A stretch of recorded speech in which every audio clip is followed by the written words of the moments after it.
My name is Jana Ossoff. I use she, her pronouns, and I lead the FreeHer Vermont campaign for the National Council for Incarcerated and Formerly Incarcerated Women and Girls. I'm really grateful that you all took so much time out of your sunny Saturday to be here to talk to us about the prison plans and to really begin exploring what a different world could look like with us.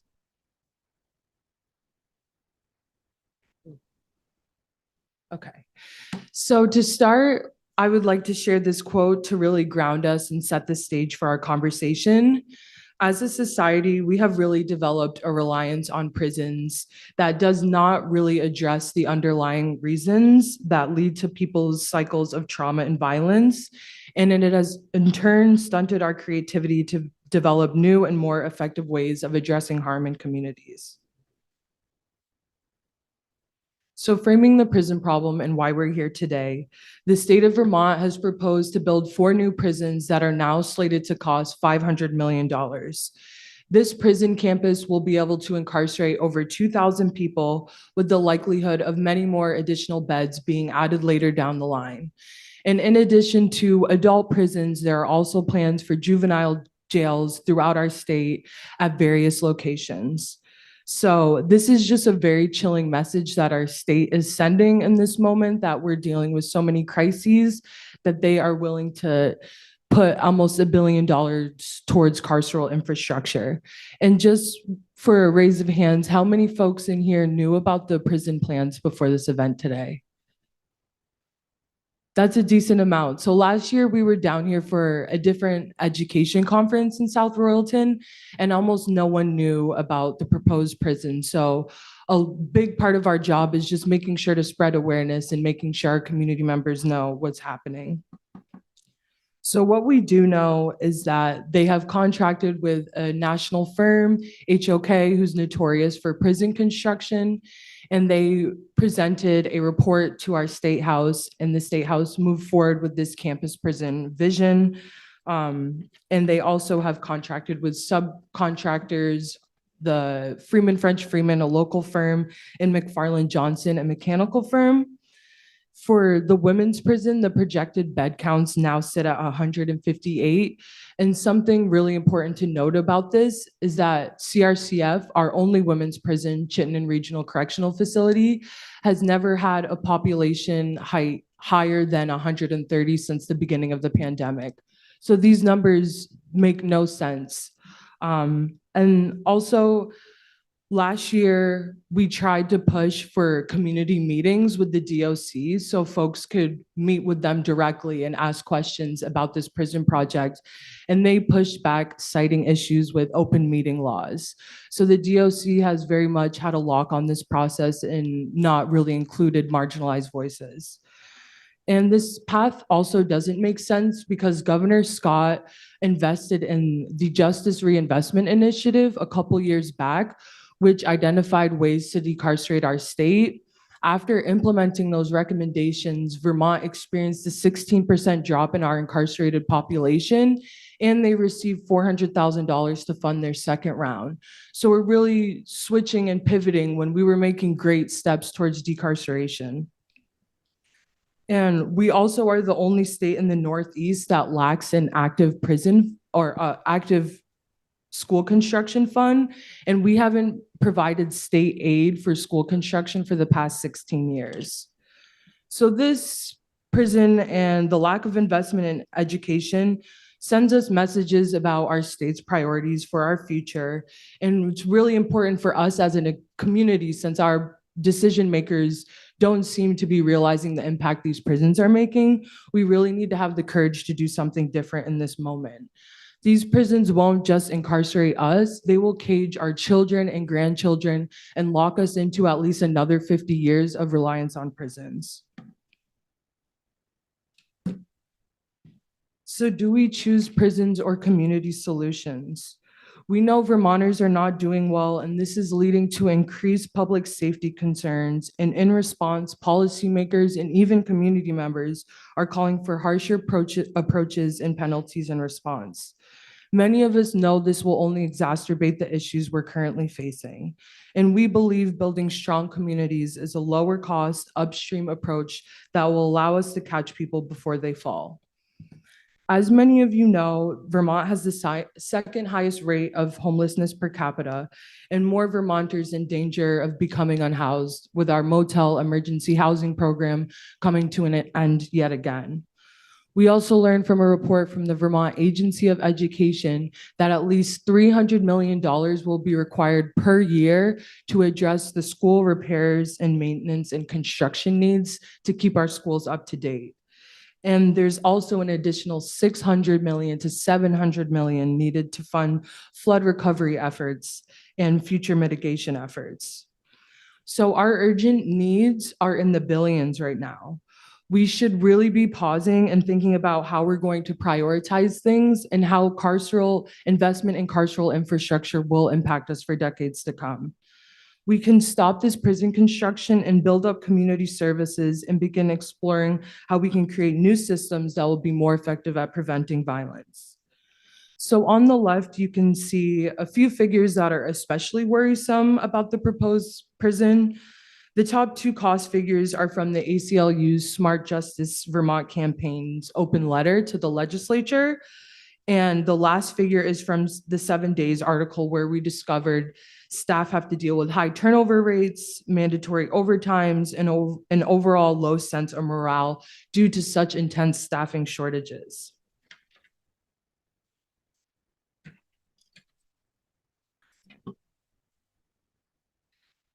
If you're wondering how we got to this moment, let's just scale back and look at what was really the catalyst for new prison construction. So this all began back in 2019 when news broke about the horrendous conditions in CRCF and the abuse allegations.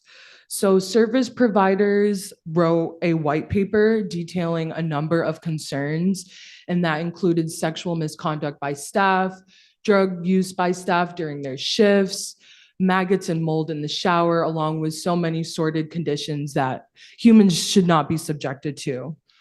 As a response, the state felt new prison construction was the answer to these issues and went ahead with putting a bid out for new prison construction.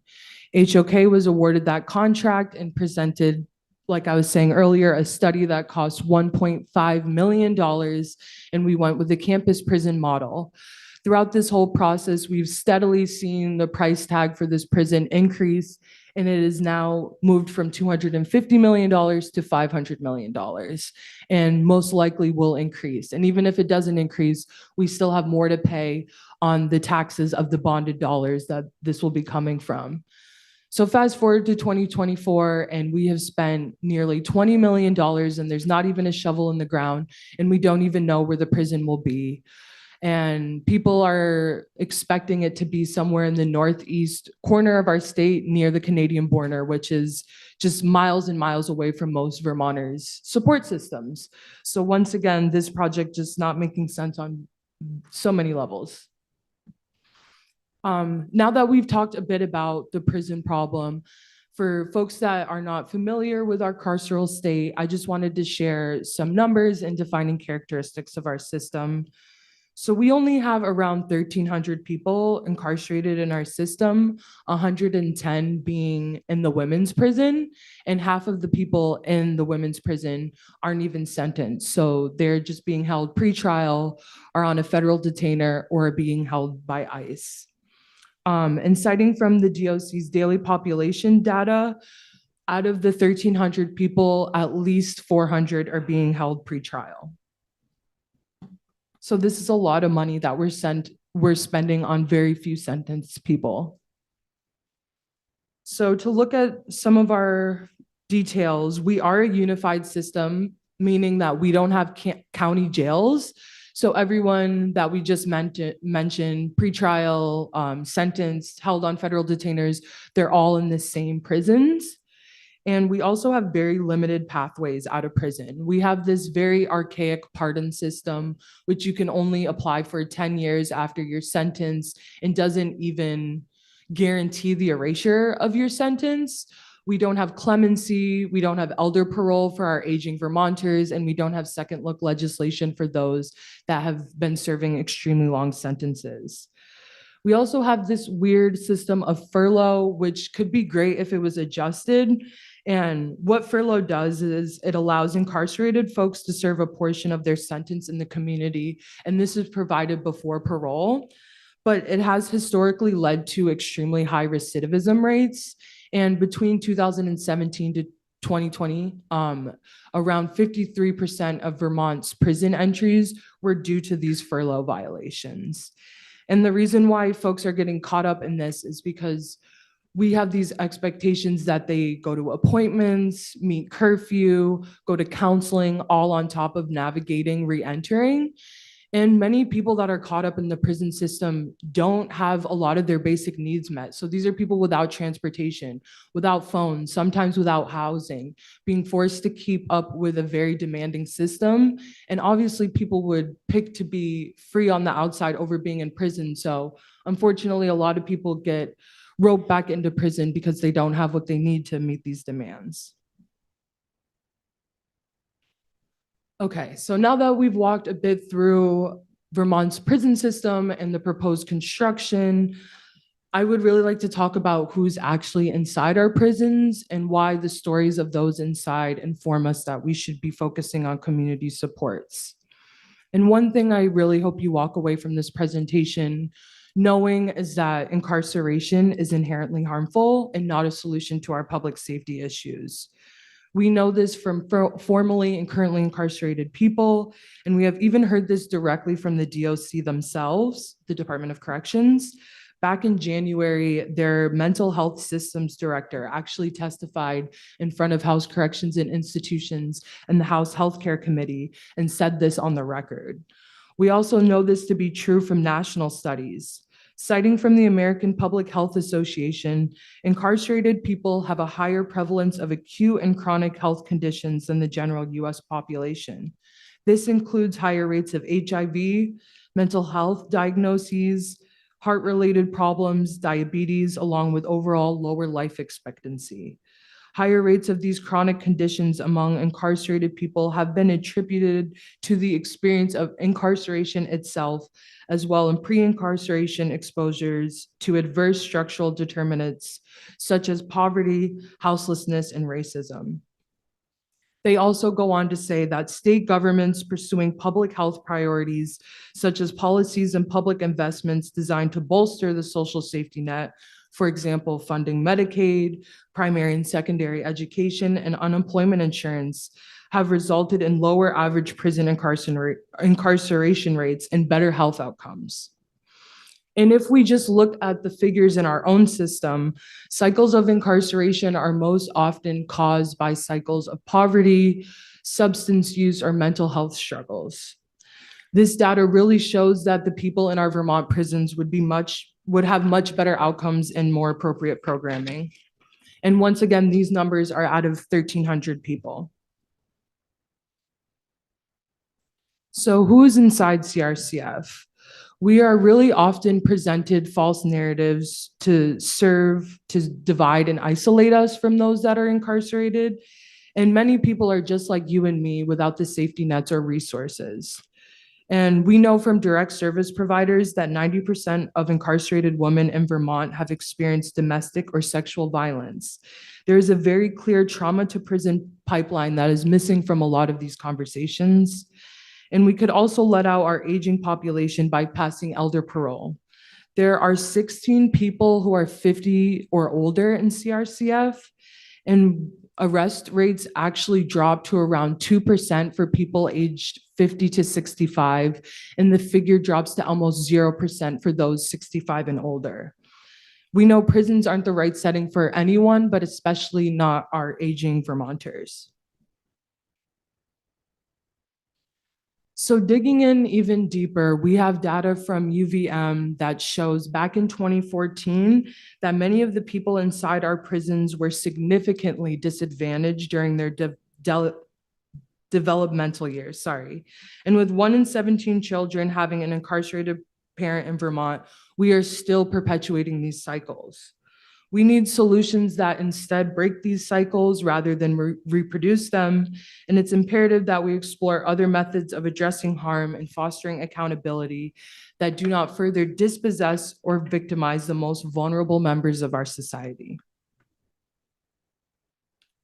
So you are not left overwhelmed by this presentation. I want to leave you on an inspired note that there are people and organizations working incredibly hard in this state and across the country to build something better.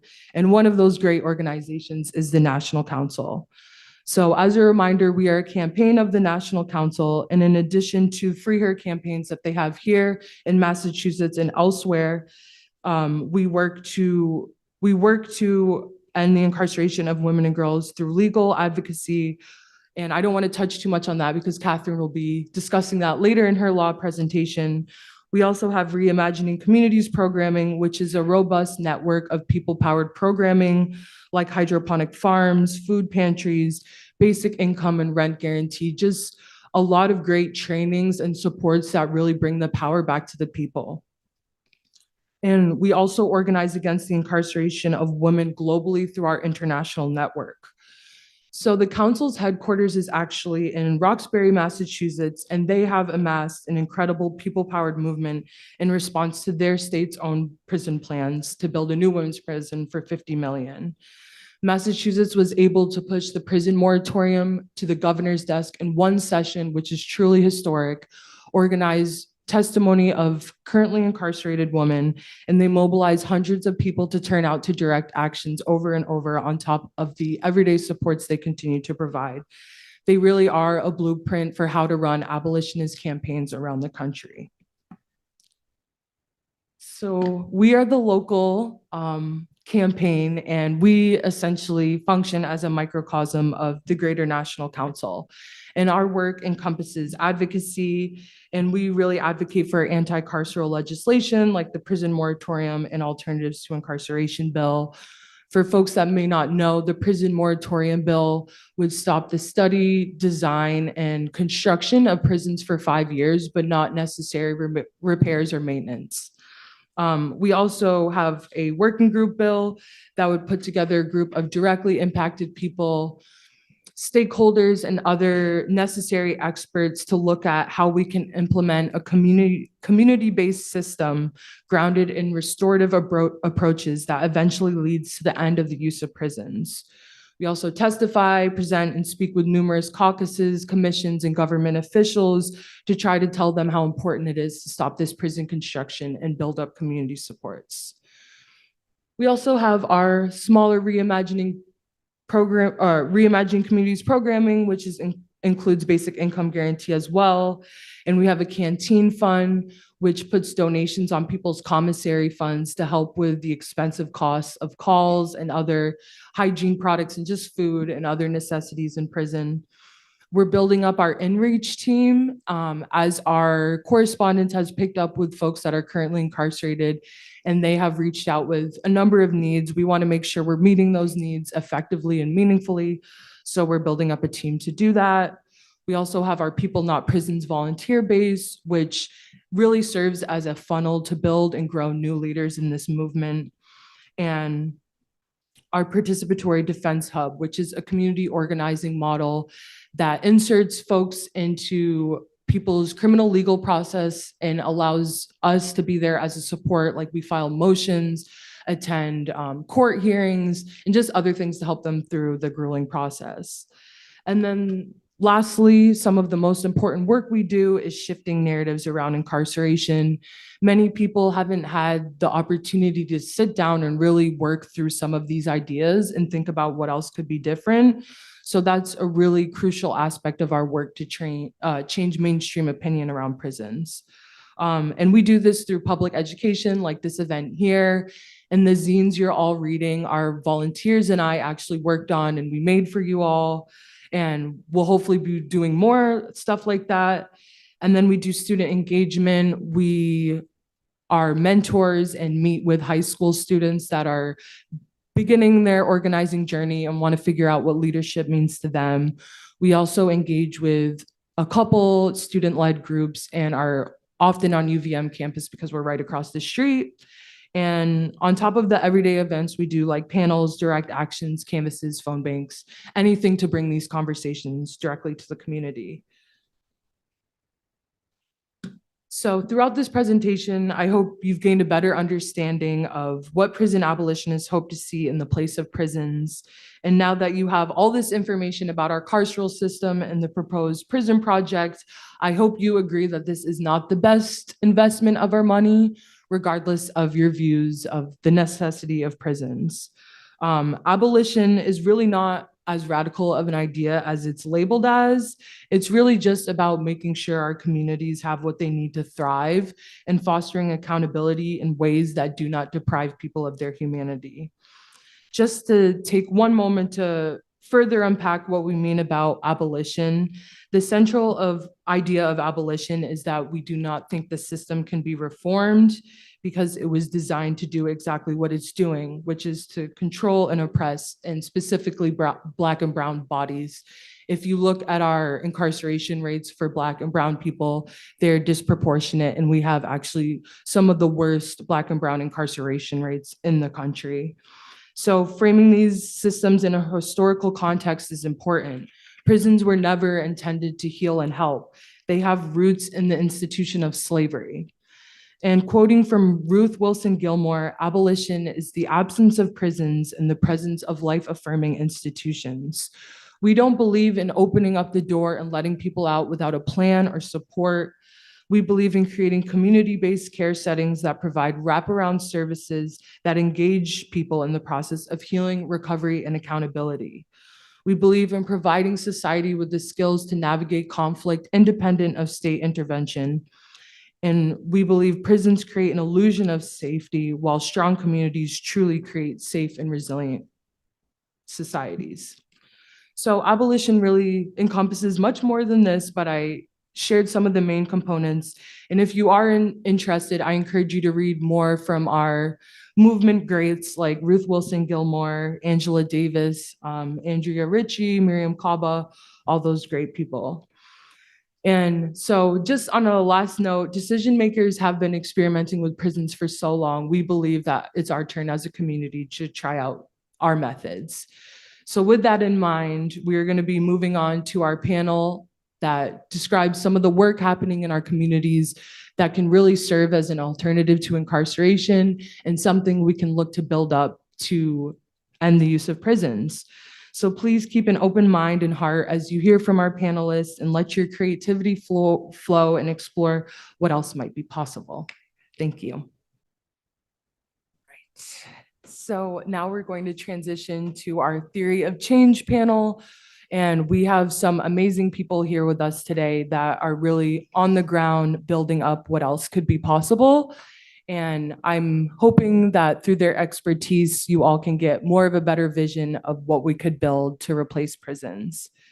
So to start, I think it would be good if we just go down the line and everyone just introduce themselves, tell us a bit about your work and what brought you to this room today. And we can just go down the line if you want to start, Katie. Yeah, sure. Hi, everyone. I'm Katie Bourque. I use she, her pronouns, and I have been working in Vermont in the nonprofit sector for 15 years now, in some way connected to the prison system. I'm showing up today with my Pathways Vermont hat on, but I've done a lot of work in the prisons too. I did AmeriCorps and was doing groups in the facilities for like 4 years.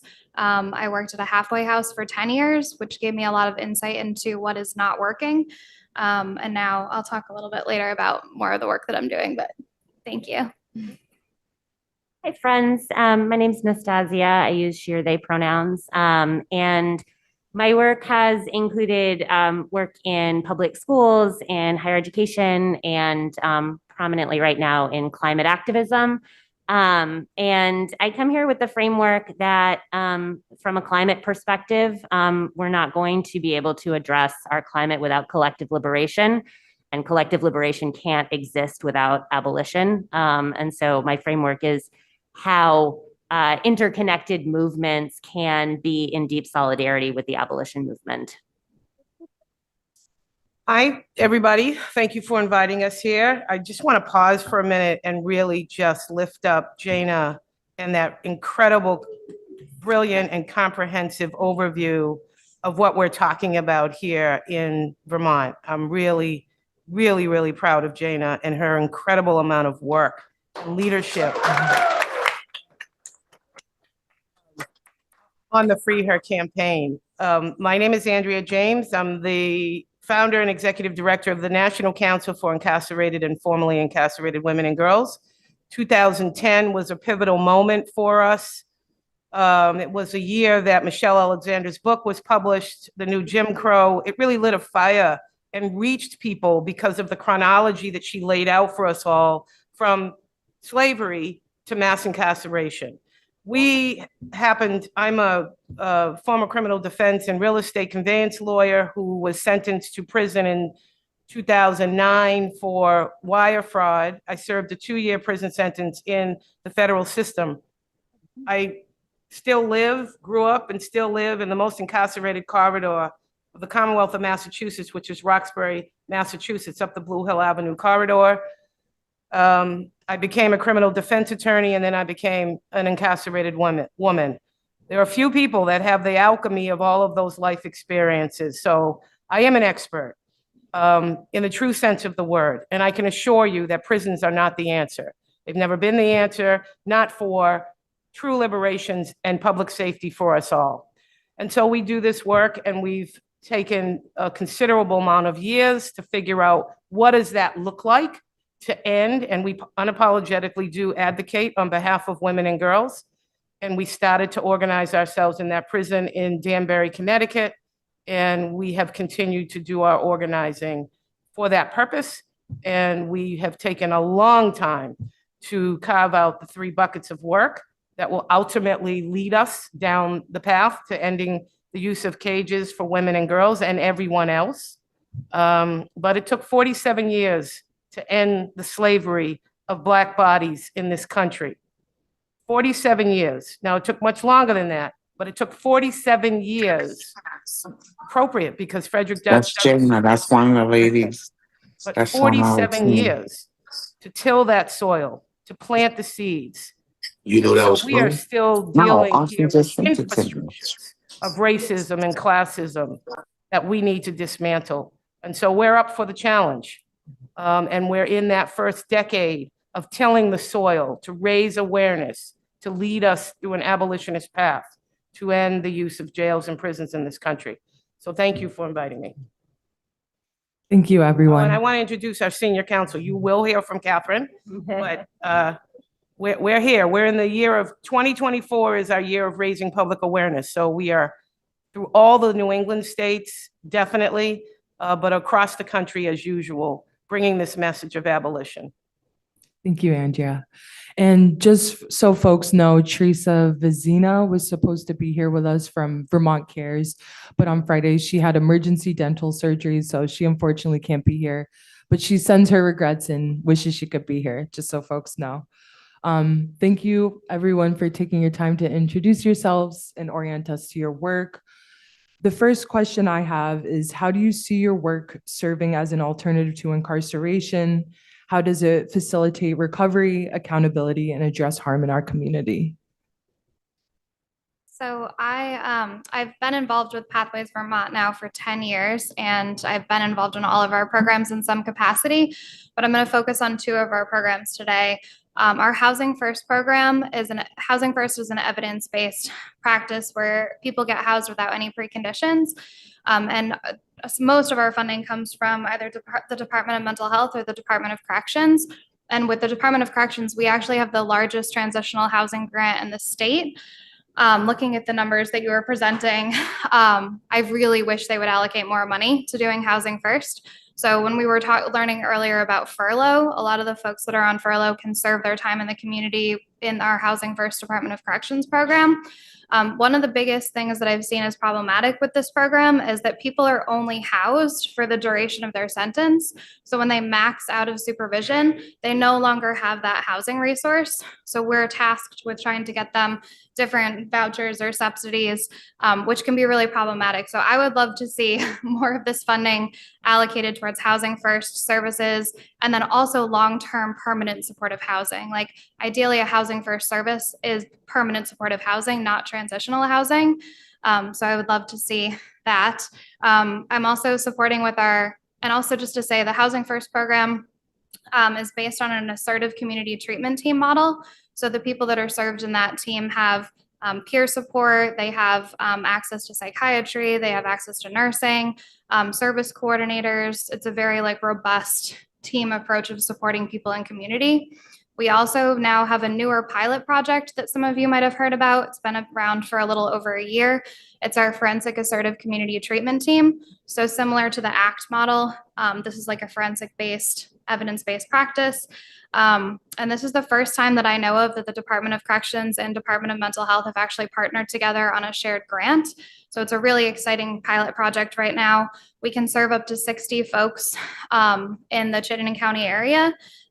They have to, in order to qualify, they have to have something called, I really don't like this labeling, but it's SMI, it's a significant mental illness. And then we recently advocated for that to be shifted a little bit. So now we're able to support people with complex care needs, which was really awesome that they heard us and changed that as a barrier. I think that would be great to see all over the state and as a way to support people in community care.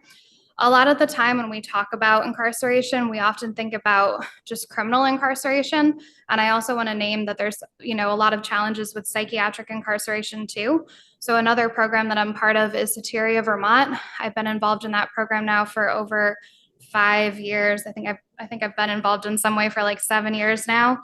Soteria is based off of a study in the Bay Area by Lauren Mosier in the 70s. And it showed that people that were experiencing first episode psychosis did better in community care with minimal use of medication than they did in a hospital setting. So Soteria Vermont is actually the only Soteria of the kind in the country. I've worked with some other folks that are doing this work at an international level. And this is the only one that's really peer-led. So I just want to name that that's a big part of how I'm showing up today too, is looking at criminal and psychiatric incarceration and where people kind of like, get siloed into these two very problematic systems. Thank you, Katie. Yeah. So climate justice, like all forms of justice, is dealing with massive amounts of harm that have impacted folks in different ways. And a really important part of that dealing with harm is thinking about how do we address it and move forward and build communities that are truly sustainable. And I think it's really tempting in this kind of work to fall into some of the traditional and carceral structures of holding power structures, corporations accountable for the harm that they're causing. So an important part of this kind of climate justice is really reframing how we're going to address the harms that are being caused, how we're going to work through accountability without falling into a carceral system, which I personally find really difficult because it is difficult to envision healing accountability with the CEOs of fossil fuel corporations. But that's what abolition is. It truly is getting rid of our systems of carcerality and punishment and thinking about deep accountability and repair. So part of the work that is really resonant with me in climate justice is restorative justice processes in environmental spaces, conflicts, and what those look like and how those can be supportive of accountability in other forms of justice.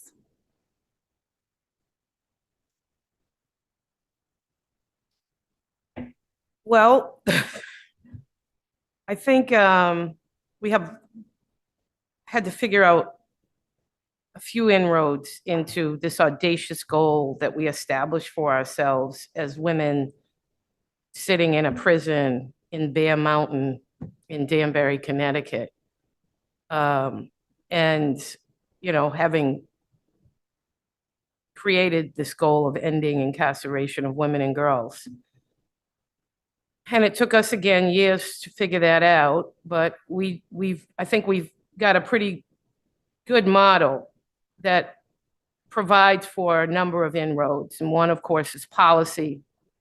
We have a slate of policy, when passed, will significantly reduce the population of women flowing in and also help to get some of the long-timer women, the elderly women out. And that is primary caretakers, elder parole, medical parole, jail, prison, construction moratorium, decrim, sex work, and decrim drugs. So we have quite a few of our vast PNP, our people not prisons volunteers, who are people just like people in this room, who have decided that's the work that I want to do. Not everybody wants to work on everything, but we want to give enough options. And then we also know that we needed a strong legal team. We work really hard for clemency. Under the Obama administration, we managed to push 50 women out of the federal system that were serving life with no parole and very protracted sentences for drug convictions. The residue of the 1994 Crime Act that was pretty much written by President Biden, passed into law by President Clinton, has caused significant disruption and harm to particularly communities of color, particularly Black communities. It took 7 years before the first white person was prosecuted and convicted for crack cocaine. Black people make up 13% of the population of this country. We are grossly overrepresented in the prison system, and certainly we are not the largest population of people in this country that consume or sell drugs. We never have been, and we're far from it. So the racial disparities of this system is something that we look at and really fight when it comes to our legal division and our policy division. And Catherine, again, will talk to you more about the projects that we have that she leads that are just incredible, with a number of very significant law schools around the country. We also knew that as people who live in the communities that are most directly affected, and as women who know what it's like to live in a prison, to be separated from our children. If you've ever been in a prison at 3 o'clock in the morning and heard the stifled sobs of women on a bunk next to you who literally have not seen their children since the day they were arrested 6 years ago, that would do anything to touch their children, to put their arms around their children, to tell their children that they're sorry and that they're doing everything within their power to get back home. If you ever had that experience, if you've ever seen women just fall out in a prison while mopping floors or eating in the chow hall because they can't take just another moment of that deep heaviness that just hangs in a woman's prison because of the separation of mothers from their children. It's an experience that you'll never forget that. And any one of you who had the experience that I had of going from being a practicing lawyer to becoming an incarcerated woman in a prison at the time that was crammed full with anywhere between 1,800 and 2,000 women, most mothers, you would be doing exactly what I'm doing today. I guarantee that it would move you to being an advocate for ending this practice in this country. But we know that it's a long road for us. It's decades. We're fighting to not only stop this new prison in Vermont and Massachusetts and some other places in the country, but we're fighting to also close the current prison. You've got the lowest incarceration population in the country of incarcerated women, and you don't use county jails. This state is uniquely poised to create what different looks like. We know that's a hard and long struggle. People are filled with the fear factor and don't quite know how to get to the place that we can envision. And that's why we're here to help build these infrastructures.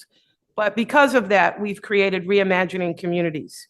We think it's one of our most important buckets of work. Reimagining Communities is a very hyper-local organizing tool that is within the communities most directly affected by incarceration. So when you talk about, in my home state of Massachusetts, of building, which they are proposing, 40 states right now in this country are proposing or have shovel in the ground for new women's or children's prisons or jails. 40 states, at the tune of an average $100 million per project by the time it's finished. That's just insane. So as we're up this huge, steep fight, we knew that in our own neighborhoods, we had to create a hyperlocal model, to lack of a better way of describing it, to gut our people out of the prison system. And that's reimagining communities. It's an incredible process. It was created by 2.5 years of listening tours, and in 2018, a national nonprofit that happened across the country in cities and states around the country, led by formerly incarcerated women and the women who care for loved ones who are incarcerated. And we came out with all of these buckets: transformative justice, basic income guarantee, participatory defense, freight farms, community kitchens, so much more. And we do that process hyper-locally. And that means, for instance, in Massachusetts, in Roxbury, we're now up to a 20-block radius, but we started with 5 blocks. I want to know every single baby girl, every child that's in those blocks, because our mantra is not another one. Because when you talk about building a $50 million prison that's just shoveled to the ground, you're talking about incarcerating my grandbabies. You're talking about preparing for more disproportionality of who's in those prison cells. And we're not gonna just sit by and allow for that to happen. And so reimagining communities is very important, because we figure out who's up in that tiny 5-block radius. In Harlem, in our Harlem hub, we're working on 1 building because it's so massive. You can't organize for something like this on a massive scale. You have to organize hyper-locally and then stitch those neighborhoods together and build people power in that way. And so the reimagining communities is extraordinarily important for us in terms of, as a national organization with local work deeply happening where we're working, our theory of change is really base building, and right now using a distributed organizing campaign to get that done, just like an electoral campaign, but we use it as an issue advocacy campaign. And so we're at a lot of these things all the time, because 2024 and 2025 are our years of raising public awareness. You have to raise public awareness in order to shift public opinion. And so this is what we're here to do. And I think reimagining communities, while we're doing all of this, to hope that people just like yourselves will make this a household issue and understand the absolute imperative importance of lifting up and supporting the most vulnerable women and children among us. At the same time, understand that in our communities most directly affected, we are working just as hard to stop the flow of our people inside of these places and to bring resources to create healthy, thriving communities. Thank you so much. I feel like Andrea just did a great job of translating the urgency of this movement. And we heard from Natty and Katie about other really complex issues. Like, I really appreciate you talking about how what I took from this is that the power that's concentrated in our carceral system is almost flowing into the other channels of our life. So we need to really take a step back and just integrate restorative approaches to get rid of this punishment paradigm. And I also appreciate, Katie, you speaking to the DOC, just releasing folks once they're out of custody, because that's something that's been disturbing in the organizing here in Vermont. A lot of people are conflating the Department of Corrections with a social service and believing that things should be available through them. And when we have organizers on the ground like Katie, we're reminded of these bureaucratic loopholes. Like, once you're out of our department, like, people don't qualify for the benefits anymore. So I think that's important to note, that people shouldn't be getting sentences to get the care or needs or supports that are required for their recovery. So moving on to the next question, we are getting a little bit specific into incarceration. So how have you witnessed incarceration harm or further traumatize the people you work with? Yeah, so I would echo what you were talking about the challenges that this creates for families and loved ones. I was doing programming in the facilities in Vermont for, like I mentioned earlier, like 4 years. I was specifically working with parents. So I was working with the women and doing programming with them, and actually Prevent Child Abuse at the time. Prevent Child Abuse Vermont was the agency that I was affiliated with. They were the only ones doing services for any of the fathers. So they had to come to one of the groups that I was doing in order to see their children. And I had been doing this work for about a year or so. And then my father actually was sentenced to federal prison for 10 years. So I suddenly became somebody that was also really living this experience as well, and just saw firsthand how awful that is for a family. So I think we forget about all the people that are impacted by this. We don't offer services to any of the people that are impacted by this. I was even just struggling to try to get people gas cards that they could try to go see their children, or so that people could bring the children to see the parents rather. So I think that's a huge issue that we don't talk about. I also just think that criminalizing substance use is horrific. I think we need to change the way that we talk about supporting people that use drugs. I think when you tell somebody you can go to rehab or you can go to prison, that's not a choice. And I think it's an illusion to think that that is a choice. So we need to change the way that we're offering services and care. I think we need to be increasing our MAT services. People can only get services for a certain limited amount of time right now. The Opiate Settlement Committee has made some recommendations to increase MAT services in Vermont, but I want to see MAT programming in remote areas. I want to see vans where people are getting MAT services. People having to get an intake at 7 a.m. when I can't even sometimes find people. That's not working, right? Like, we need to bring this to people and meet them where they're at. So increasing MAT services. I'm also part of the Decriminalize Vermont Coalition, and there's a big push right now for overdose prevention centers. I think that's a really huge shift in our community that we need to see. And I'd also really like to see people talking more about psychedelics as a tool for healing, particularly for opiate use. And I've actively kind of engaged in that as a side project outside of Pathways Vermont. But these are things that I could see, like, I guess I'm offering some maybe solutions in my answer too, but we're not going to see these answers in the carceral systems. They're just not there. And yeah, thanks. Thanks, Katie. Go ahead. Well, from an environmental perspective, broadly, prisons are environmental atrocities. Yes. Many of them are built on or adjacent to industrial waste sites, contaminated waterways, chemical contamination. And folks who are incarcerated feel the health, physical, and mental impacts of that. On a more experiential level, a lot of the ways in which we resist oppressive systems in climate work is also criminalized. Up until Thursday, I was facing criminal charges in New Hampshire. I've been court involved several times over the past couple of years, and every time the criminal system is used to quash dissent, it takes laws that we are told are designed to protect us and actually end up protecting the power structure instead. And in places like Line 3 or Atlanta, folks are facing domestic terrorism charges or RICO charges.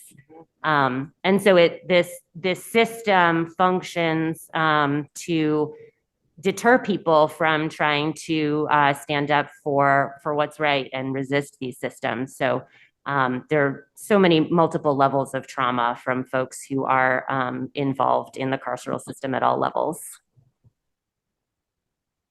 So I think we went through an era of a so-called drug war in this country. It's not over. It's still running rampant. Back in the 80s and early 90s, in Black communities across this country, we had sweeps that literally were 40, 50 co-defendant cases. that just took over entire communities and just swept people into prisons. When I was in federal prison, there were, and mostly Black men. And when I was in federal prison, there were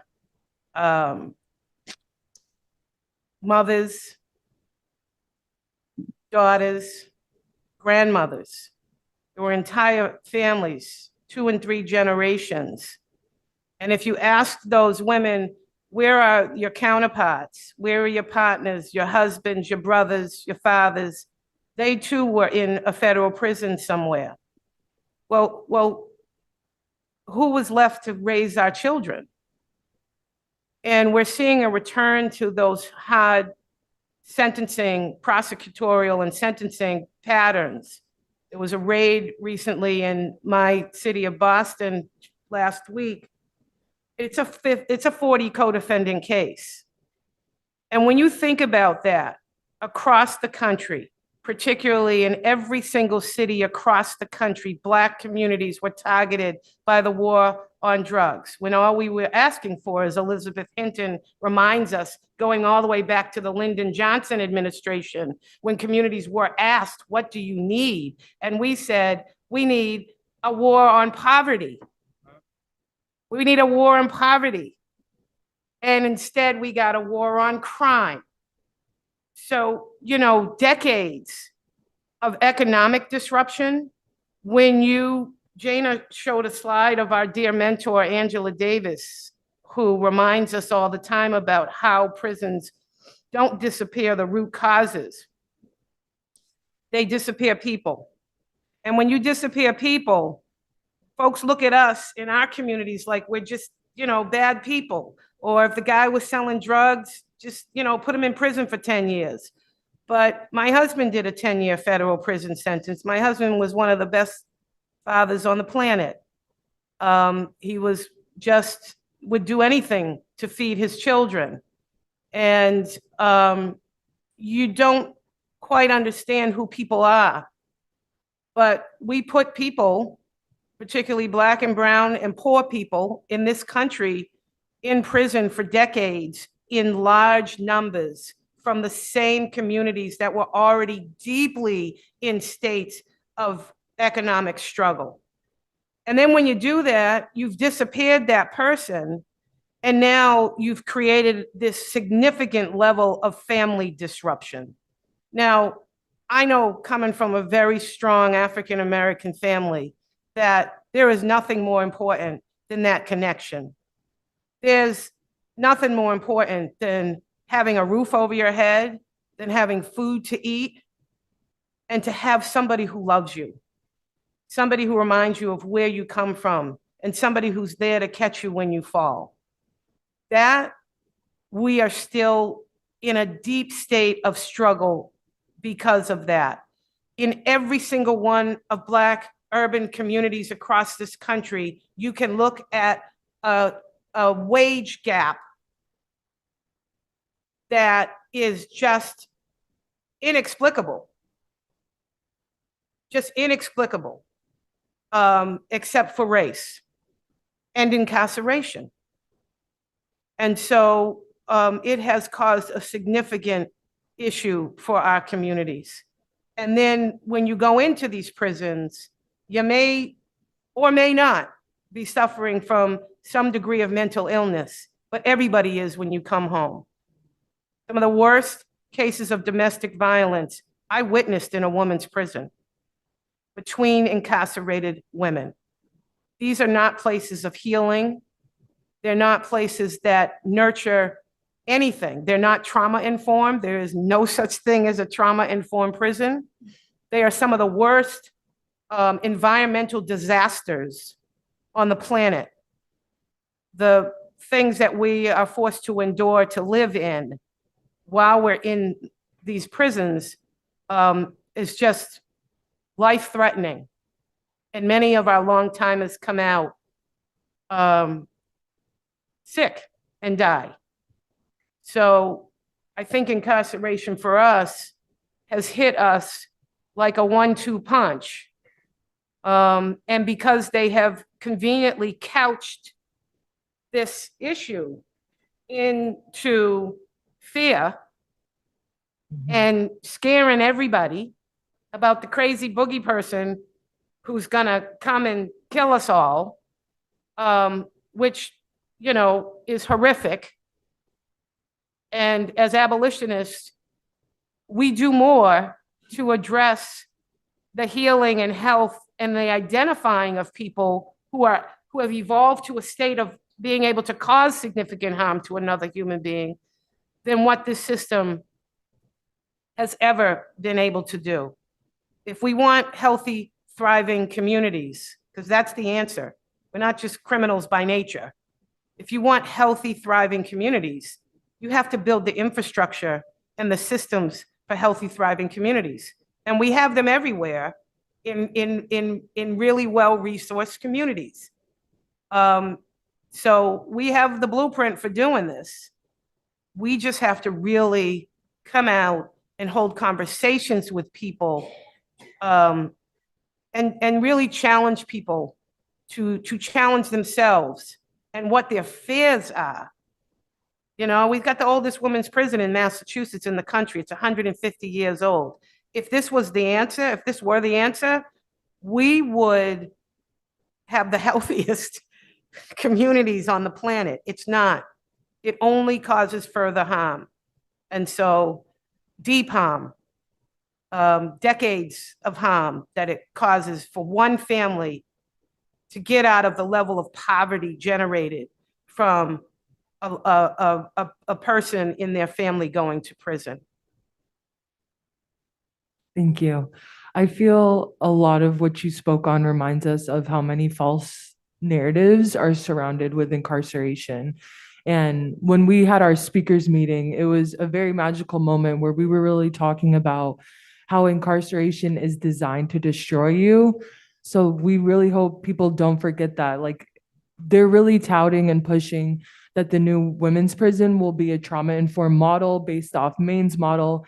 And this is not possible. You're hearing firsthand from people with direct experience with prisons.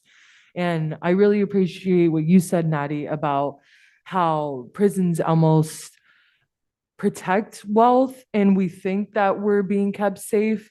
But when you think of it, some of the largest polluters on this planet, their actions are not deemed illegal. Very much what crime is helps the state maintain status and maintain these power dynamics that are helpful for them and the elite. So I just appreciate that. And Katie, as always, holding down the line of people need to have autonomy over their recovery journeys. And I think us unpacking that more would help us realize how backwards the prison is. No one can be forced into recovery. That's a personal journey and that's a personal decision. So just some reflections I had. Can I just say something? Because you raised the Maine model. Maine model is not a model. The Maine model is a package that's being sold and touted not only around the country, but around the world. I just came back from Finland and Australia, where we heard about the Maine model. We're in Maine. We are working with directly affected women. Linda Doloff, who served decades in the Maine women's prison.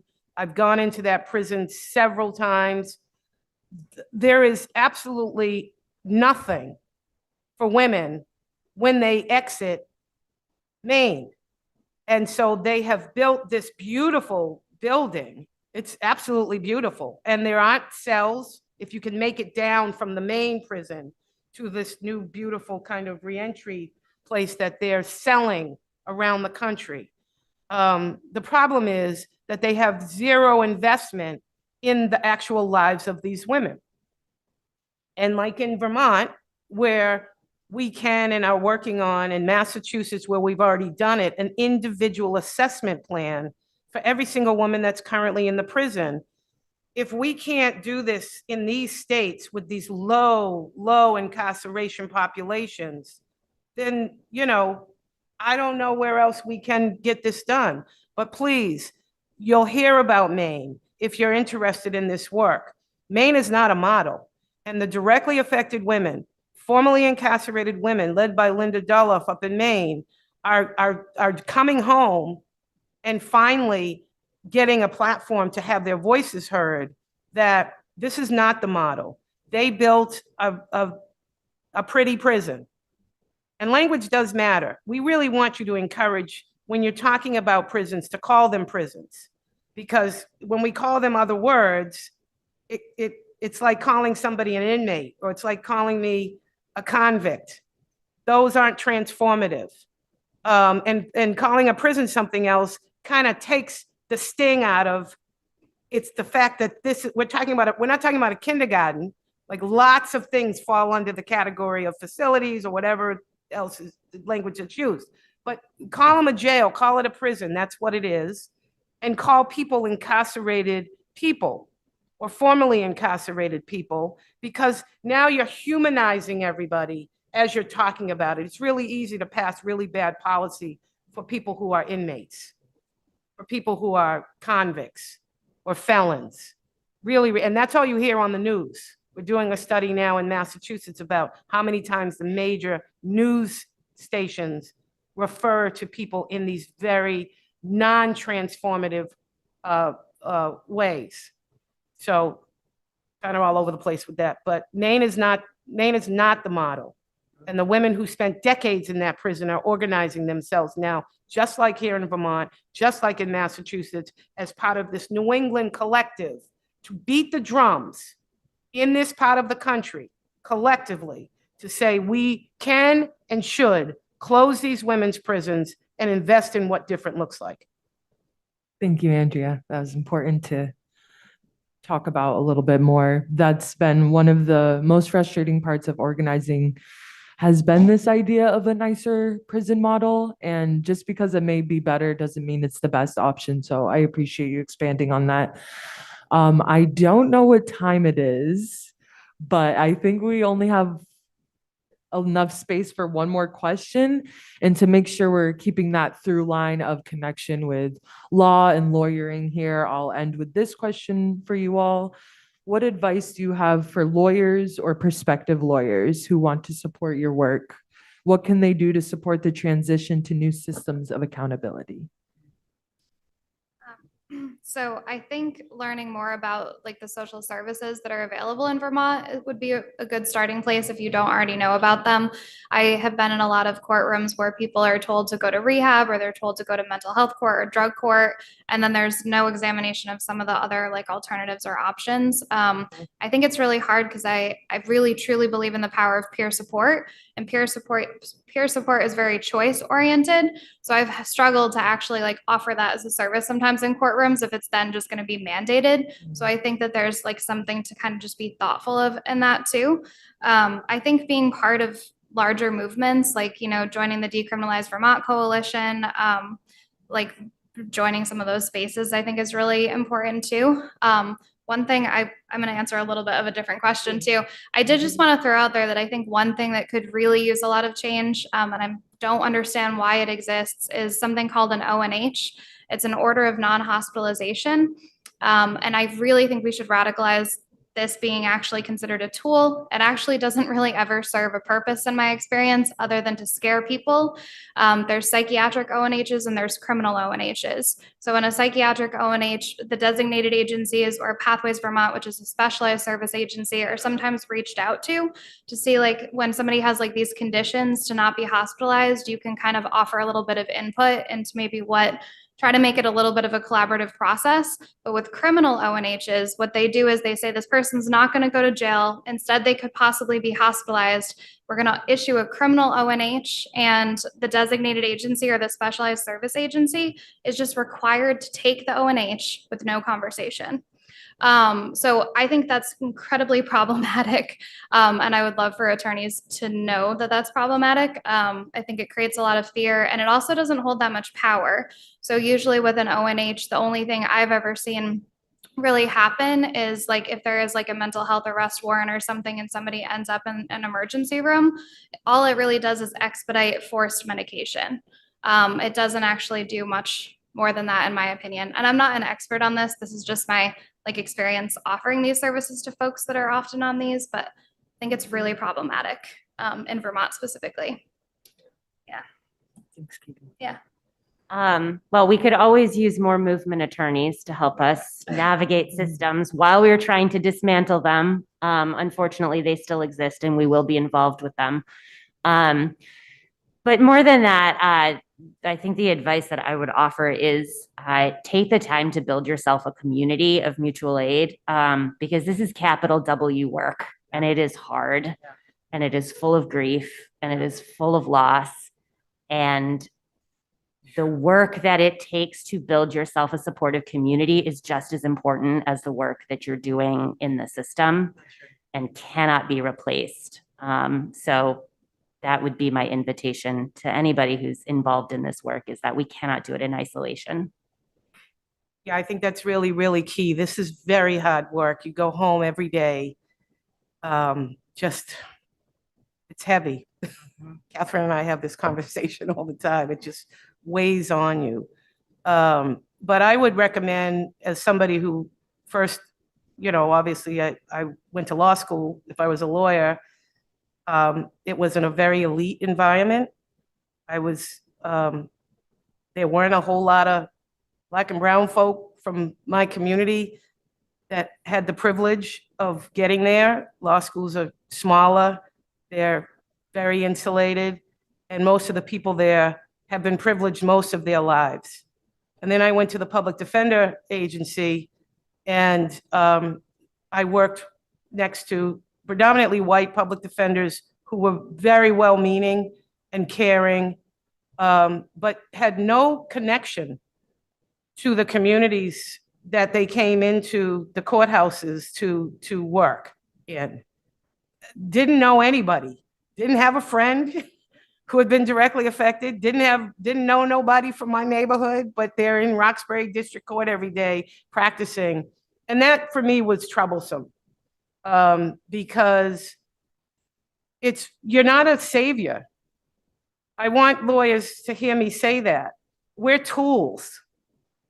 We are tools, and we should be privileged and feeling honored to have had the privilege to get what we have gleaned from this beautiful education to be used as tools in a movement. Find movement lawyers like Catherine, who will connect you to Alec and to other extraordinary movement lawyers. Make some friends. Come and hang out in our hubs, so that you are deeply connected. And because you're going to need it. When you're getting cussed out by the judge and nobody's on your side and you're like a Hail Mary, you're just trying to, hold on, and to be that anchor for your client. You got to dig deep, and you're going to be representing people that you may or may not really want to do that for. It's real, you're going to get that client where you're like, maybe I don't want to go so hard. No, you got to dig deep, because you have to understand the bigger picture, and you got to care about the communities. So get connected. Don't just take all your privilege and be a public defender and then go off and do whatever you're going to do. This is why you're going to hear more from Catherine about this just brilliant project that she founded, called the Charlotte Ray Project, that is deeply engaged with educating law students while they're in school. There's nothing more important than bringing a reality check to law students. We're some of the most privileged people on the planet. And some of us will go on to lead some of the most incredible work, whether it's corporate, environmental, social justice. We can lead in these places if we are equipped to and give ourselves the opportunity starting in law school or even before, to connect ourselves with the community that you say that you care about. Okay, so I think we're about up on time, but since we had to cut through some of the questions, I just wanted to give you all space if you had any last thoughts, anything you didn't get to cover that you want to share before we close this panel. And no pressure. Okay. Feeling good? All right. So that We can concludes. do this. We can do I this. want to put an urgency. I'm not going to leave this open question on the table. Okay? We literally are on the ground, led by some of the most courageous women on the planet. I want to say that again. These women have been buried in prisons for decades. And they didn't just come home. They could have. Angie Jefferson could have come home after 30 years of incarceration, facing a life with no parole sentence, until we brought her home and fought the system to do it. Angie could have taken everything and gone home, which she would have had every right to do. But guess what? Angela Jefferson is on the front lines right now in Massachusetts fighting to close that women's prison. These are the women that we're talking about. We're fighting for Michelle West, who has just surpassed her 30th year of incarceration for a drug conviction. Michelle is serving 3 life sentences plus 50 years under the old drug war sentencing policies. Danny Metz, if you have not done it, please go on to our National Council website, go into our clemency bucket and watch Danny Metz talk about what it was like. Danny was the last woman before President Obama left office that we were able to push out. At 26 years old, Danny Metz, the mother of 2 babies, was sentenced to serve 2 life sentences plus 20 years because she was the wife of Glenn Metz, who is sick and dying now, who we are fighting to bring home because he was a drug dealer in New Orleans. This is real. Women are dying. Women have dementia. They've been in prison for decades. You can pick your category. If you don't care about the people who just came into prison, care about the elderly women that are in there. 50% of our prison population in this country are incarcerated people who have been in prison for years. They're elderly, they have dementia, they don't know who they are, they don't know why they're in prison anymore, and damn it, when is enough enough? And you'll also hear, if you look at Danny's video, you will hear from our baby girl, Mikkel West, who is fighting for the liberation of her mother.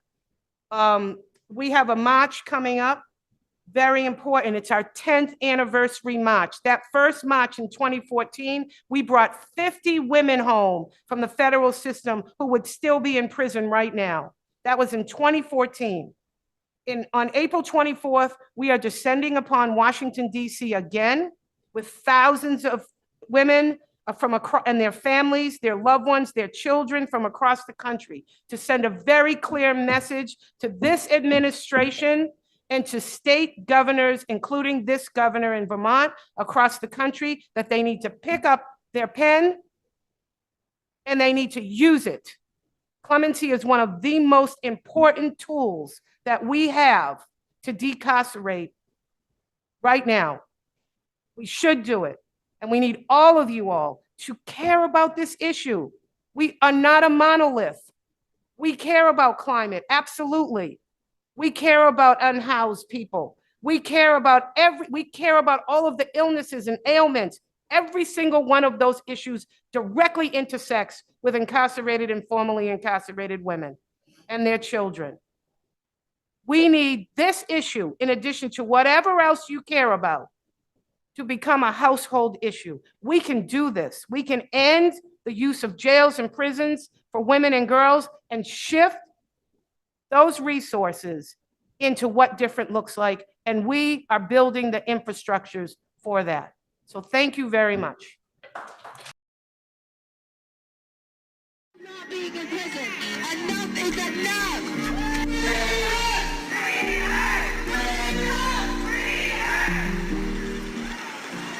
To do a 90-mile walk, and now it's a tradition, and every year we do this walk to represent our women that are incarcerated, the women that are in training camp that need our help, our peoples who wrote our letter, everybody who's just fighting for it to come home, our community, because our community deserves better, our children who are out here who will never see the inside of a prison because of the work that we're doing right now. For which we once stood, I will stand for you. Would you stand for me? Everybody deserves to be. Women who are lifers who are dying inside federal prisons, and to remind our state governors of the need to exercise their clemency power. This is our political home, this is our home.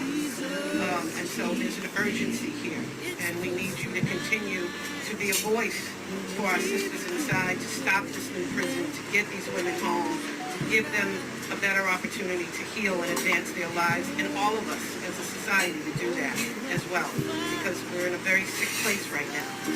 We've got to change that. So thank you again, everybody. Woke up this morning with my mind. It was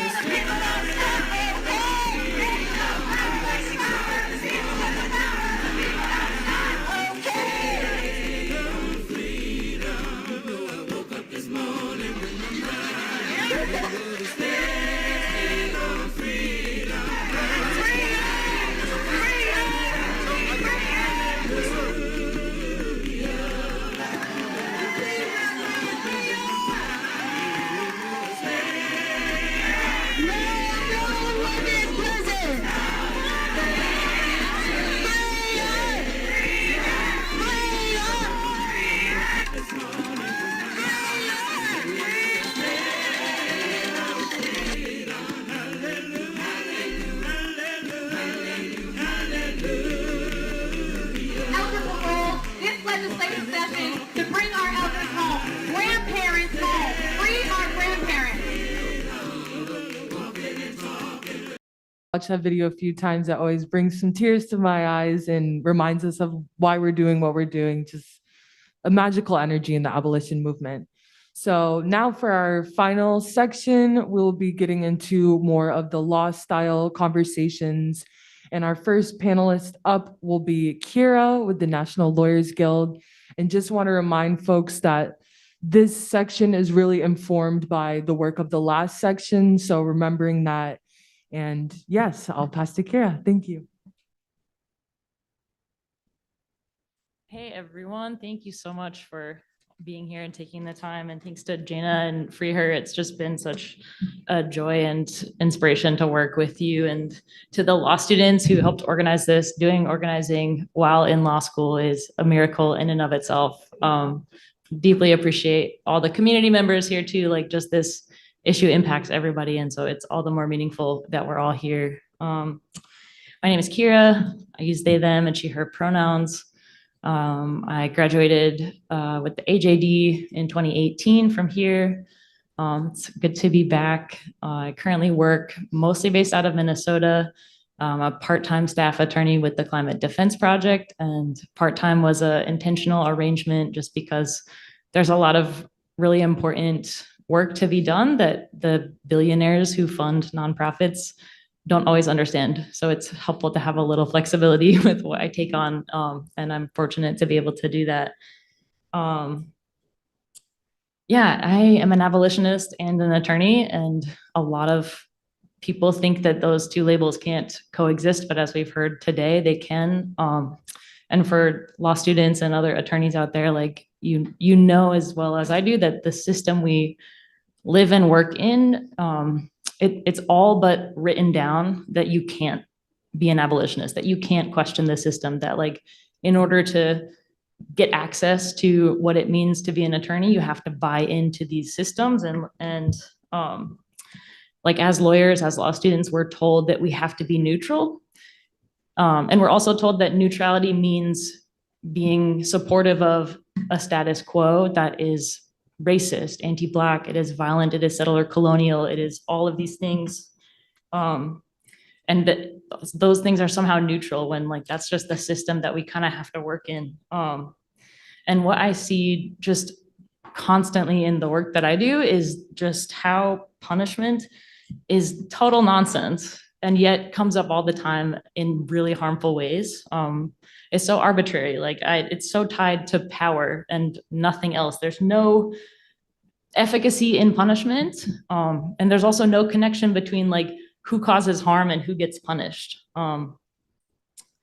Like I have a lawsuit in Minnesota right now. I'm suing the mayor of Minneapolis on behalf of this incredible community called Nenakasi, which means hummingbird in Ojibwe. It's a native-led healing camp for unhoused people who have all sorts of reasons that housing is inaccessible to them. It reminded me a lot of what Jana was saying about people who are let out of prison but still under state control and have all these check-ins and curfews, and the way that addiction is criminalized. And I have a client who has a warrant out because she stole a sandwich.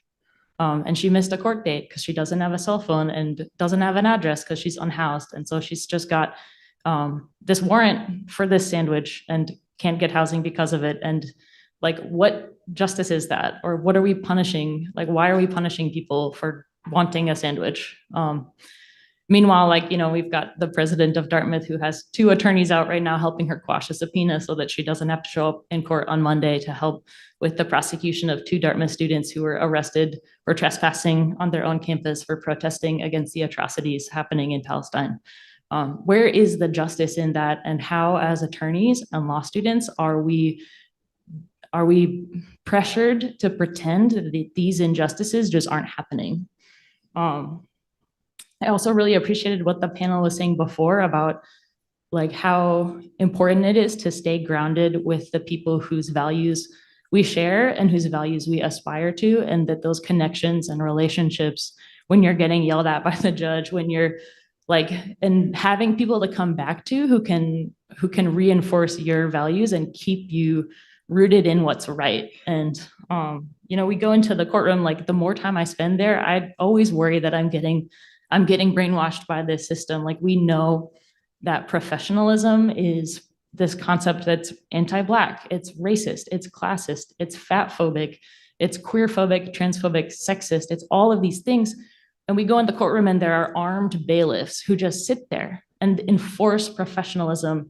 And I find myself kind of like tempted the more time I spend in court to like shush my clients when they're like goofing off or getting rowdy or like, you know, showing cleavage or any of these things that are frowned upon. And I'm like, why am I tempted to do that? Like, and so it just is like so helpful to me who like to have clients who will hold my hand in court and say, no, like, you know, like I have grandmotherly clients who will just be like, Kira, like, don't get sucked into that. Like, let me be myself in this place that's telling me I can't. And so I would just like encourage other people to like try to find that. Like, it's been such a gift to me. I have clients who are like, they're out there trying to say we shouldn't build a fascist playground in Atlanta, in this community that is going to be suffering all these toxic consequences, so that people can learn militarized tactics to suppress protest and just existence all over the country. I have clients who are saying, no, we don't need a pipeline, when we know fossil fuels should stay in the ground. Or I have clients who are like, I just want to sleep in my tent and be left alone. And then I come to court and I advocate on their behalf, and I'm looked at by the judges and prosecutors like, how dare you? Like, how dare your clients ask for their basic needs to be met? And it gets in your head. Like, it's like, and then I'm thinking, wait, yeah, who am I to ask for these things? So all this to say, just like, if there's law students and attorneys out there who like are feeling this way too, like, find the people that you can go home to and be accountable to and ground with, to remember that it is not ridiculous to ask for a society to be structured based on compassion. It is not ridiculous to say we don't need new pipelines. It's not ridiculous to say incarceration isn't working, and in fact, it's incredibly violent, and our elders belong at home, our loved ones belong at home. Nobody is any safer because police and prisons exist. Why are we continuing to structure our society that way? So the National Lawyers Guild is a great place to find people, attorneys, to help you stay grounded with that. You can talk to me or Tim or any of us if you want to learn more about that. There's a sign-up sheet in the hall that I'm supposed to remind attorneys to sign in on if you want CLE credit. That was a sidebar, but I knew I would forget if I didn't say that right now. And like, even more important than that, like for attorneys and law students, like make sure that like you're hanging out with people who aren't attorneys. Like, hang out with your movements and the people that are working to create change. We're a coworker of mine says we're on tap, we're not on top. Like change doesn't come from the courts. That's really where we play defense and try to protect people from getting criminalized, either for their simple existence in this racial capitalist society or for their resistance work, trying to stop the coal plants and all of the things that are keeping us down. So just connecting with each other, and like I'm so grateful for the opportunity to connect with all of you today. And Jana, thank you so much. Next up, we have Lisa Barrett with the Vermont Freedom Fund. Hi, I'm Lisa. I use she, her pronouns, and I think it will get me. And first, I want to thank the National Council because, first of all, for inviting Vermont Freedom Fund to be here, but also the National Council funded our Mother's Day bailout last year. And for those of you who don't know, Vermont Freedom Fund is a bail fund. And what we do is has a long and honorable history. We gather resources from the community in the form of donations in order to bail out and free our community members. And that is a process that goes back honorably all the way to slavery, when friends and families would pool their resources and buy an enslaved relative. And so we have an honorable background. I want to, in the interest of full disclosure, I retired from the law more than 15 years ago.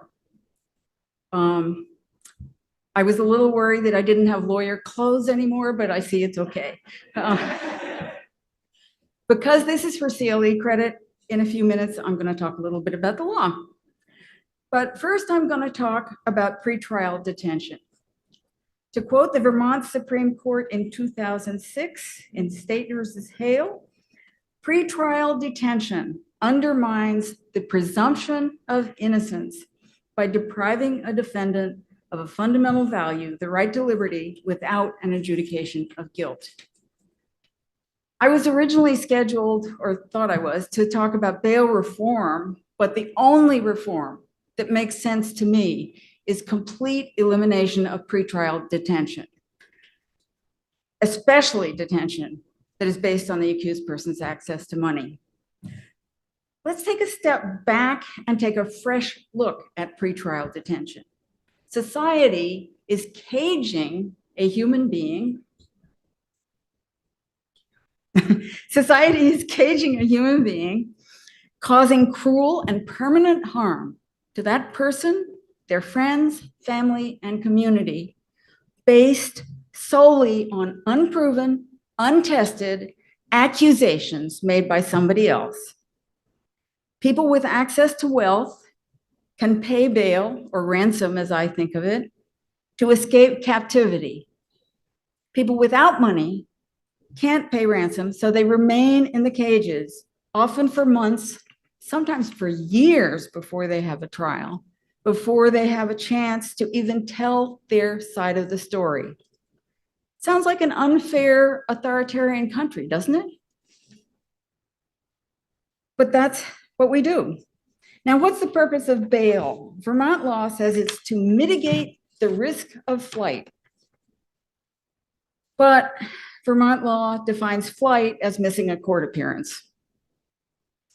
So the purpose of pretrial detention, caging people often for a very long time and at great expense and causing them great harm, is to avoid inconveniencing courts and lawyers by making sure people don't miss their appointments. Does this make sense? We don't think so. So at the Vermont Freedom Fund, we do what we can to free as many people as we can in cages. Vermont Freedom Fund is Vermont's only nonprofit bail fund. And we get donations from the community and we use them to free people from pretrial imprisonment. We operate on a shoestring. We want to spend all our money on bail. So we have no office, no staff, no telephone. We're all volunteers.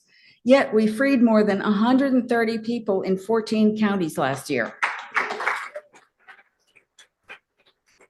We have posted bail in amounts ranging from $20 to $10,000.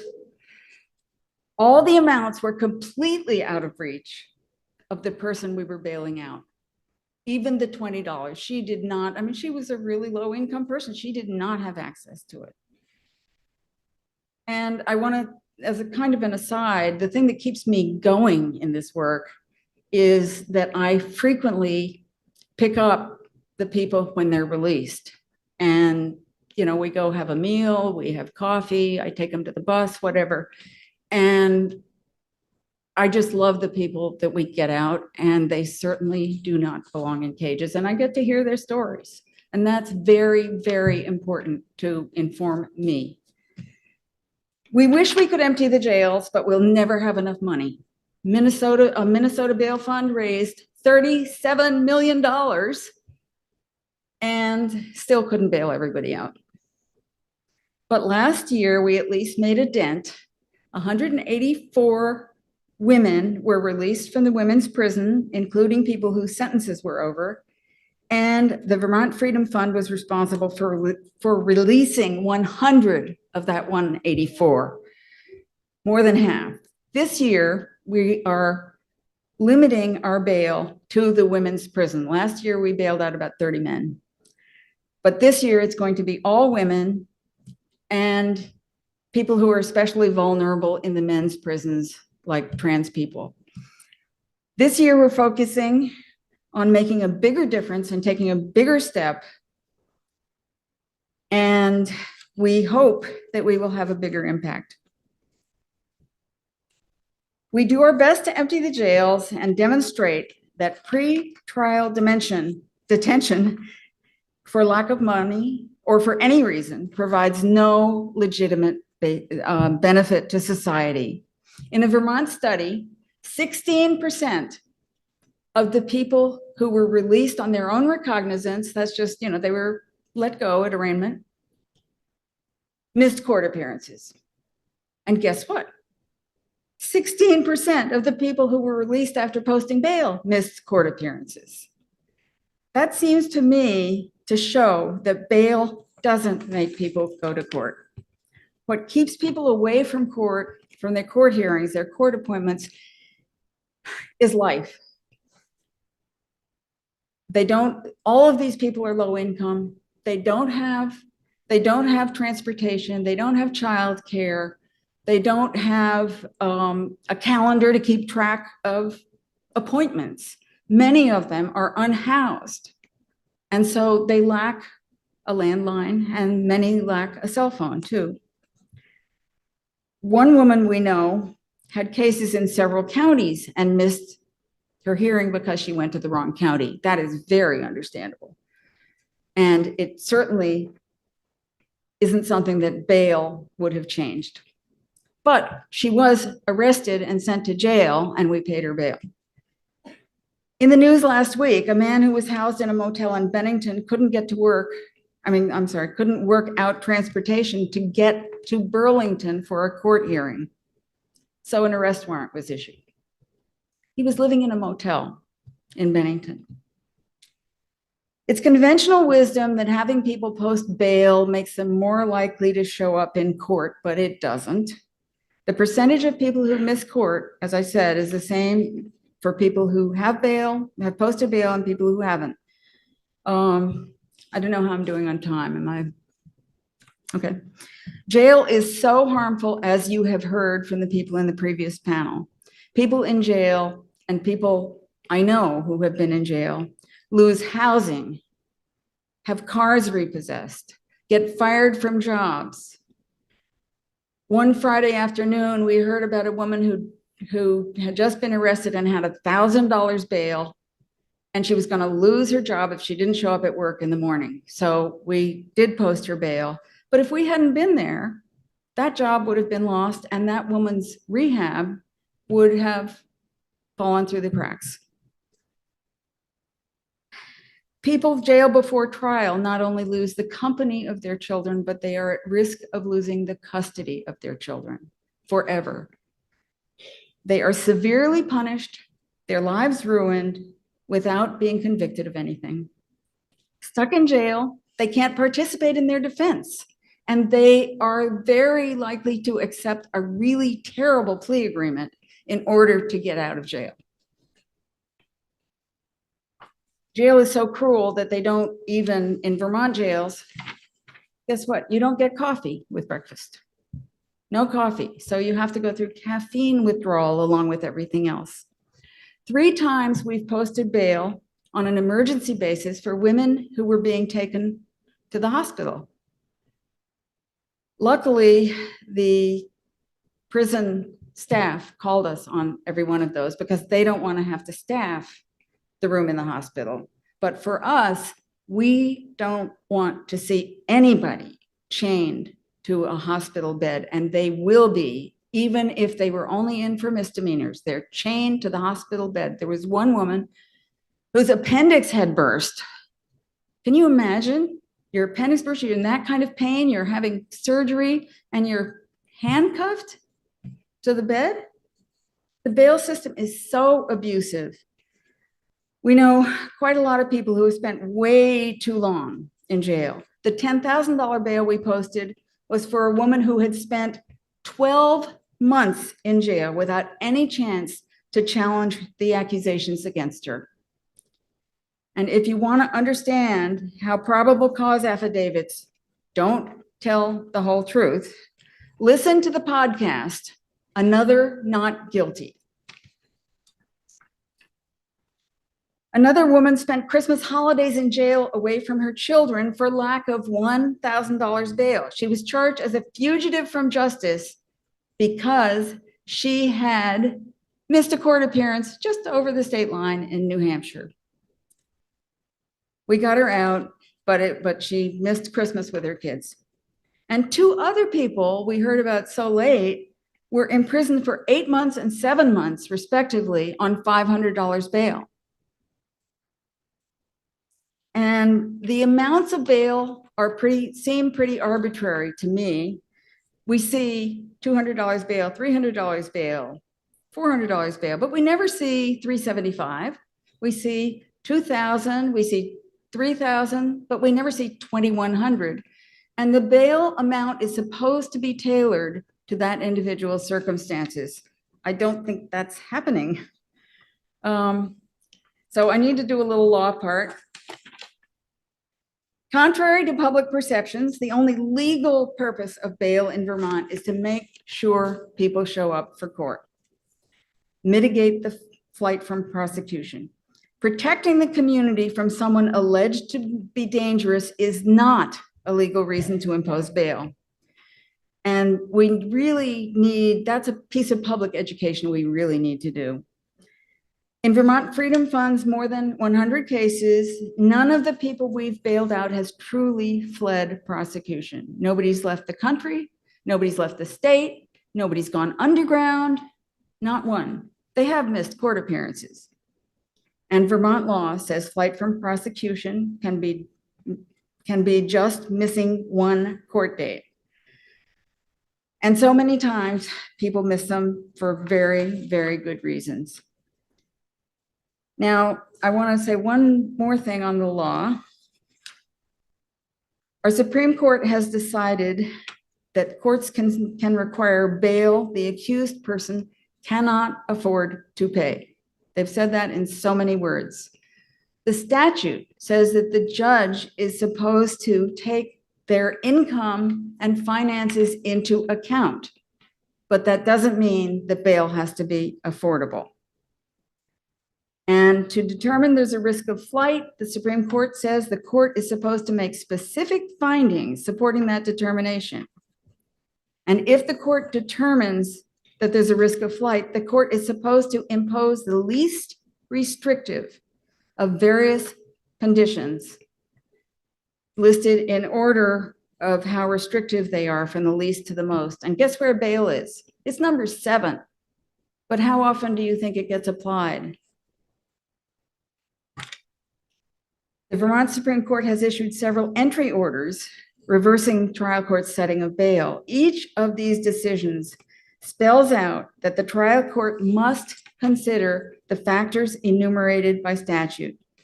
And if the trial court sets bail, the court must first make findings on the risk of flight and state the facts underlying them, and then consider and make findings about what are the least restrictive conditions that will mitigate the risk of flight. Now, I haven't watched every case in Vermont, but I've watched quite a few courts set bail, but only once have I seen a judge consider the factors they're supposed to consider and make the findings they're supposed to make. Now, I'm sure that's happened more than one time, but I've certainly seen bail set without that.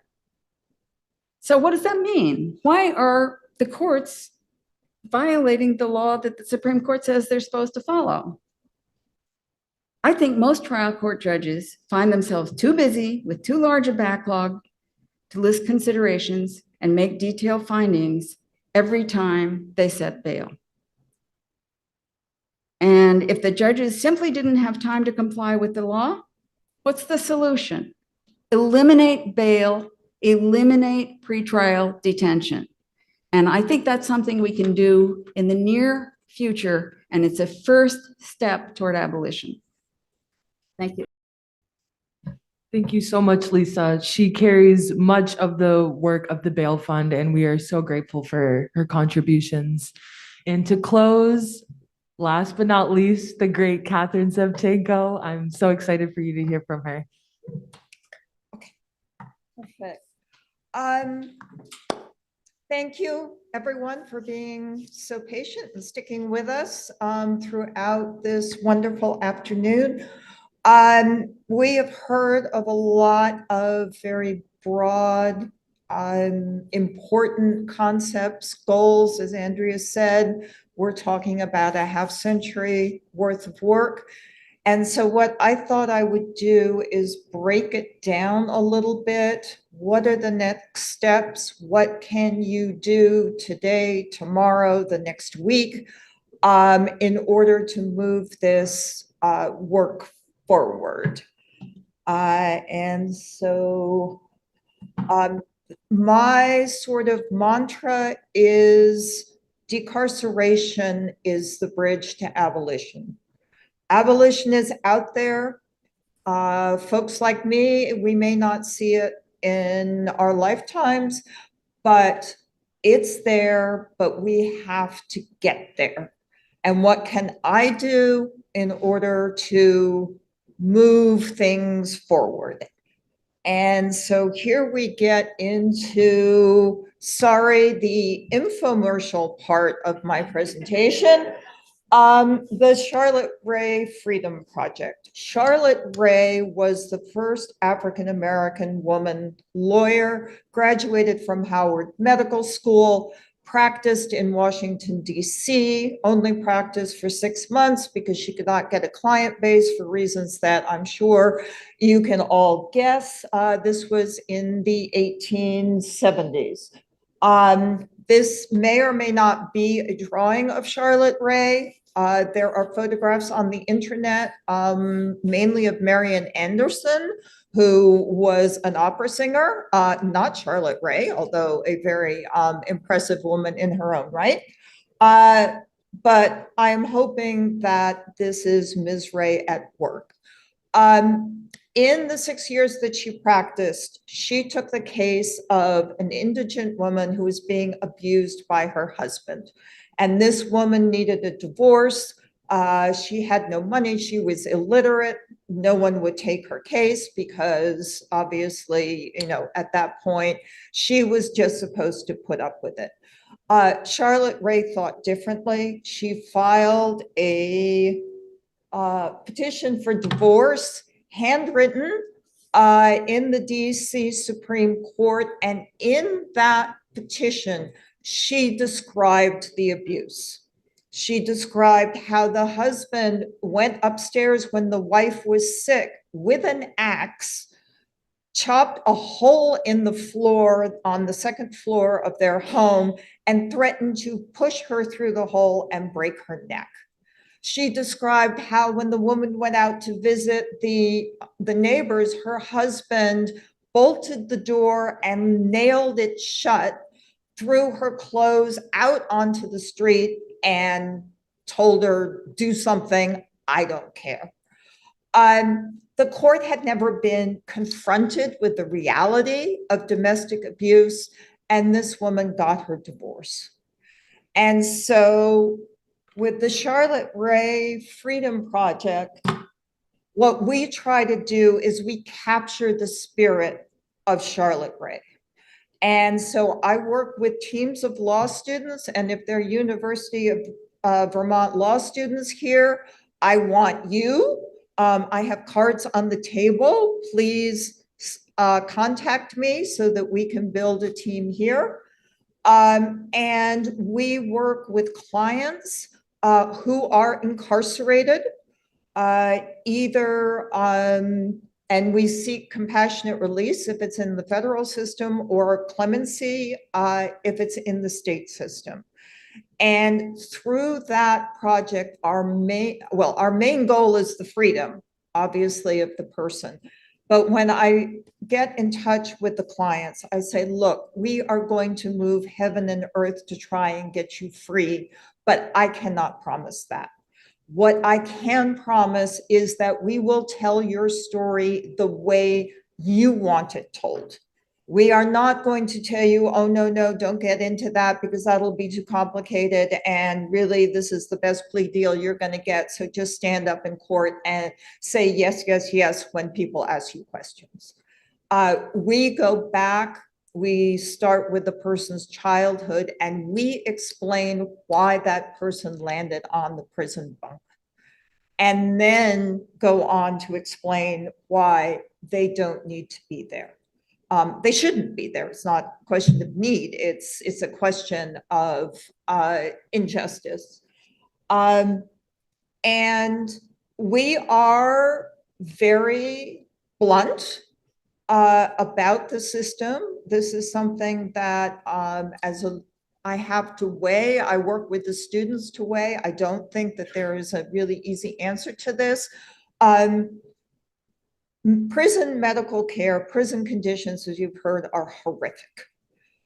We can explain that all day long. We can document that all day long.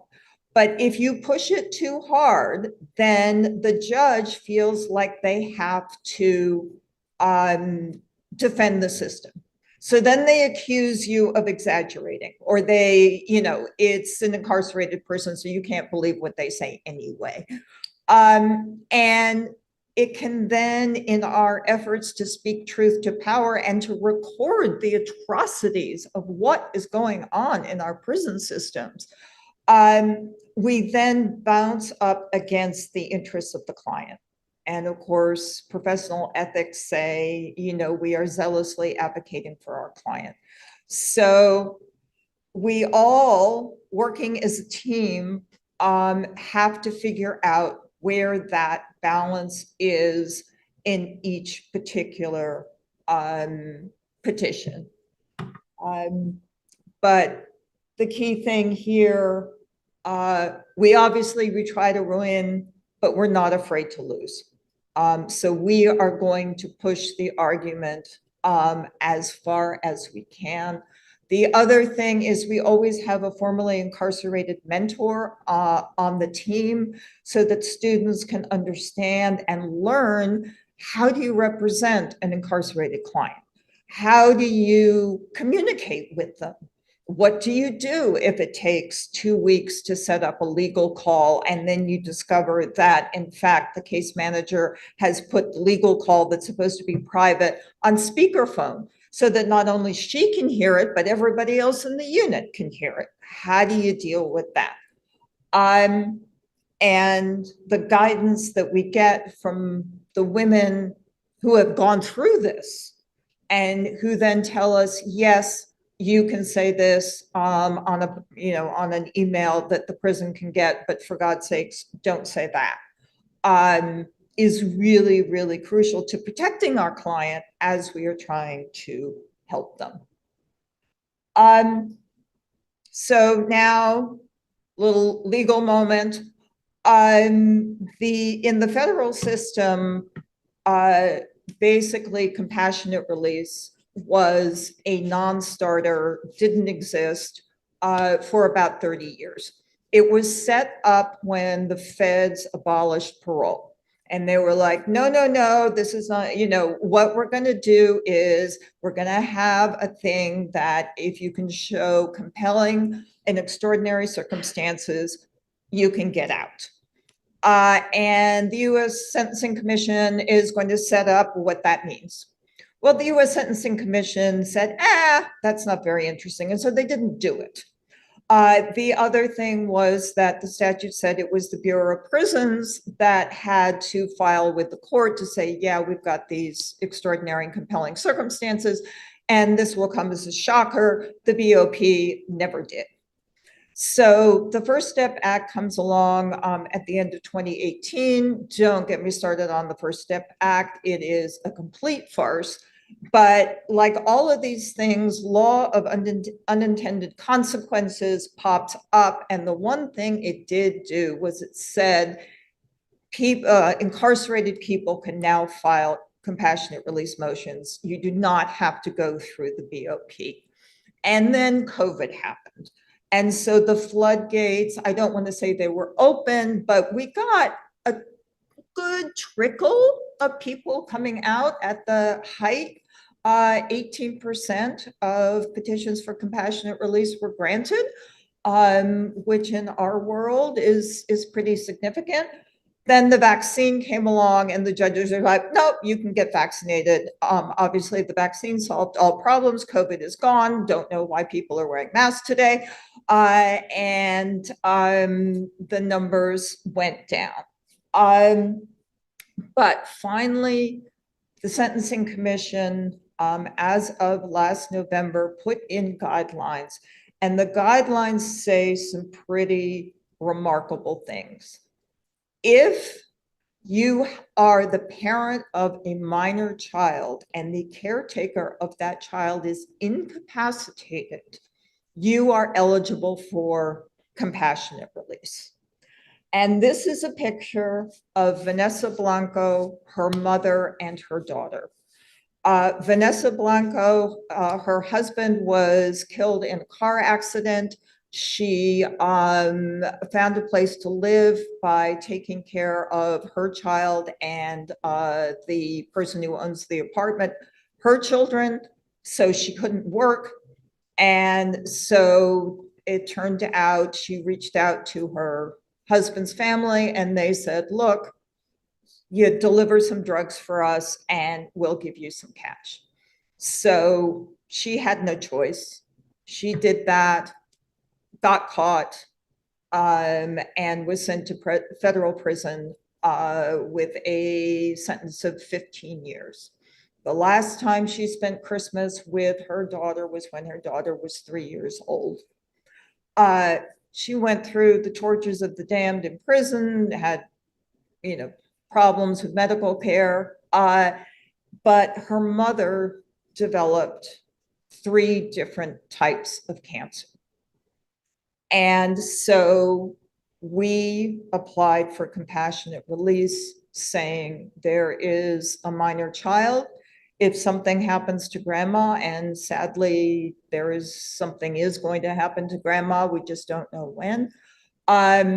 So we were looking at the foster care system taking away Vanessa's daughter forever.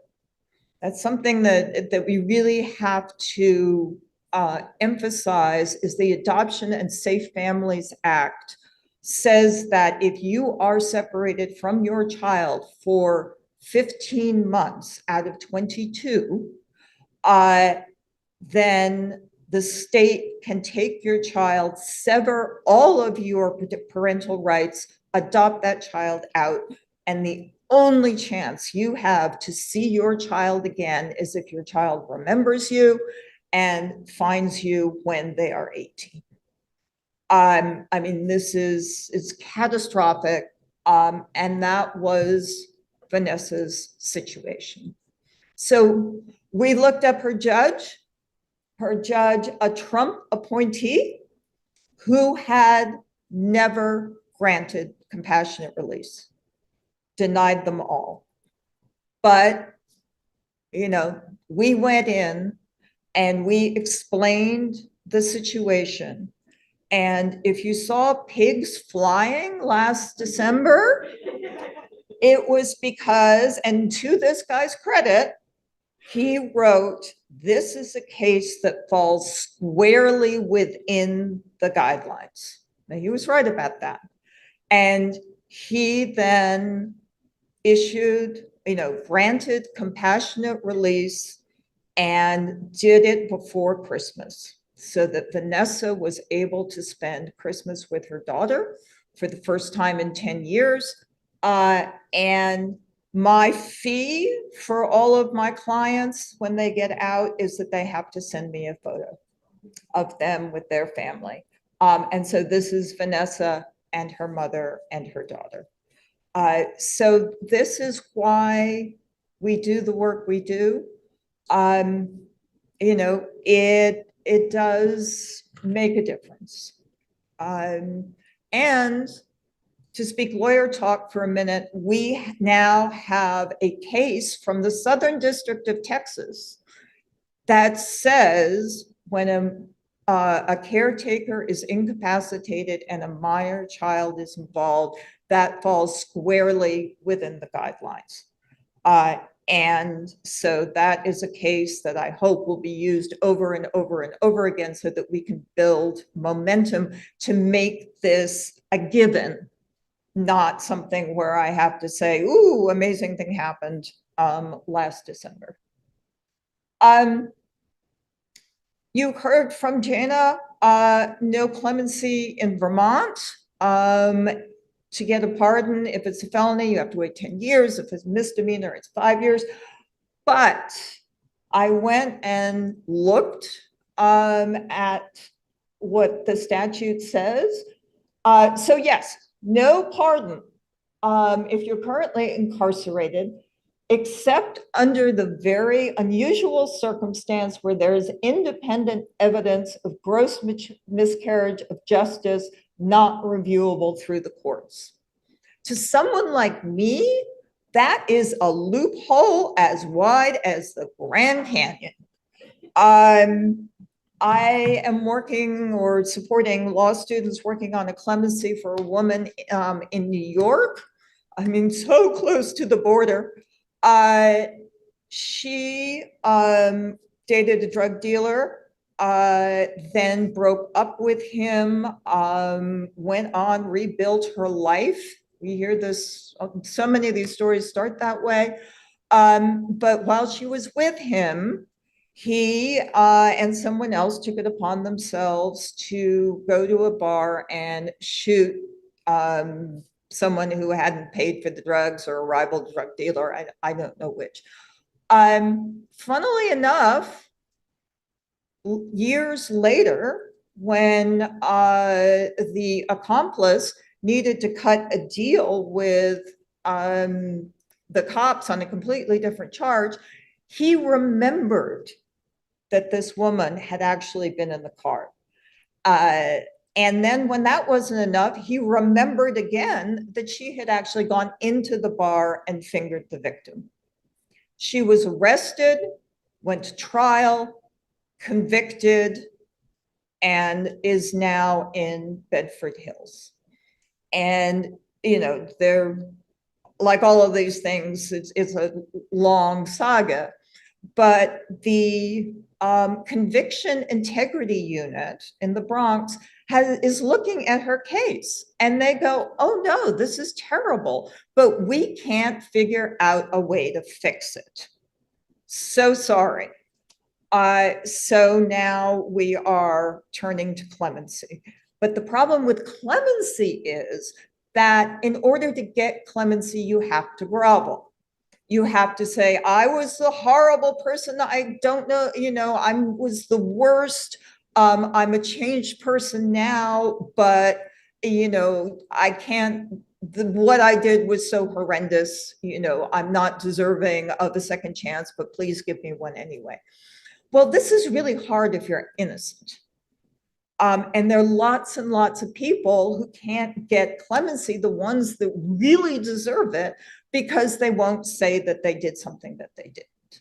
So this, I don't know how many innocent people are incarcerated in Vermont, but my guess is it's more than one. The other question for me is unusual circumstances in a gross miscarriage of justice. What about someone who is what we call survived and punished? What about someone who kills their abuser? We're working on another clemency for a woman in Kansas who was groomed by this man as a minor. She had problems with her family. He said, I'll take you in, I'll be your father, and then started raping her. Took away all of her money, isolated her, and the only way out she thought she had was to stab him and kill him. She was sentenced initially to a hard 50 years, so no parole, no nothing. Out of the kindness of their hearts, they reduced it to 25.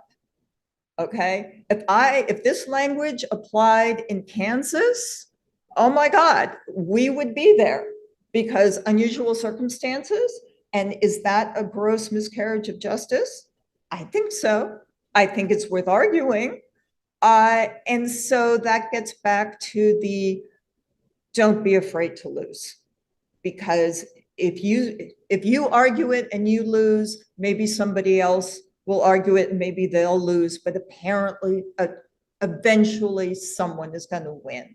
And that's how we change the system. And I will say, this is the inside game. This is working within the system while all y'all are out there organizing and fighting and getting people power in order to make the radical change.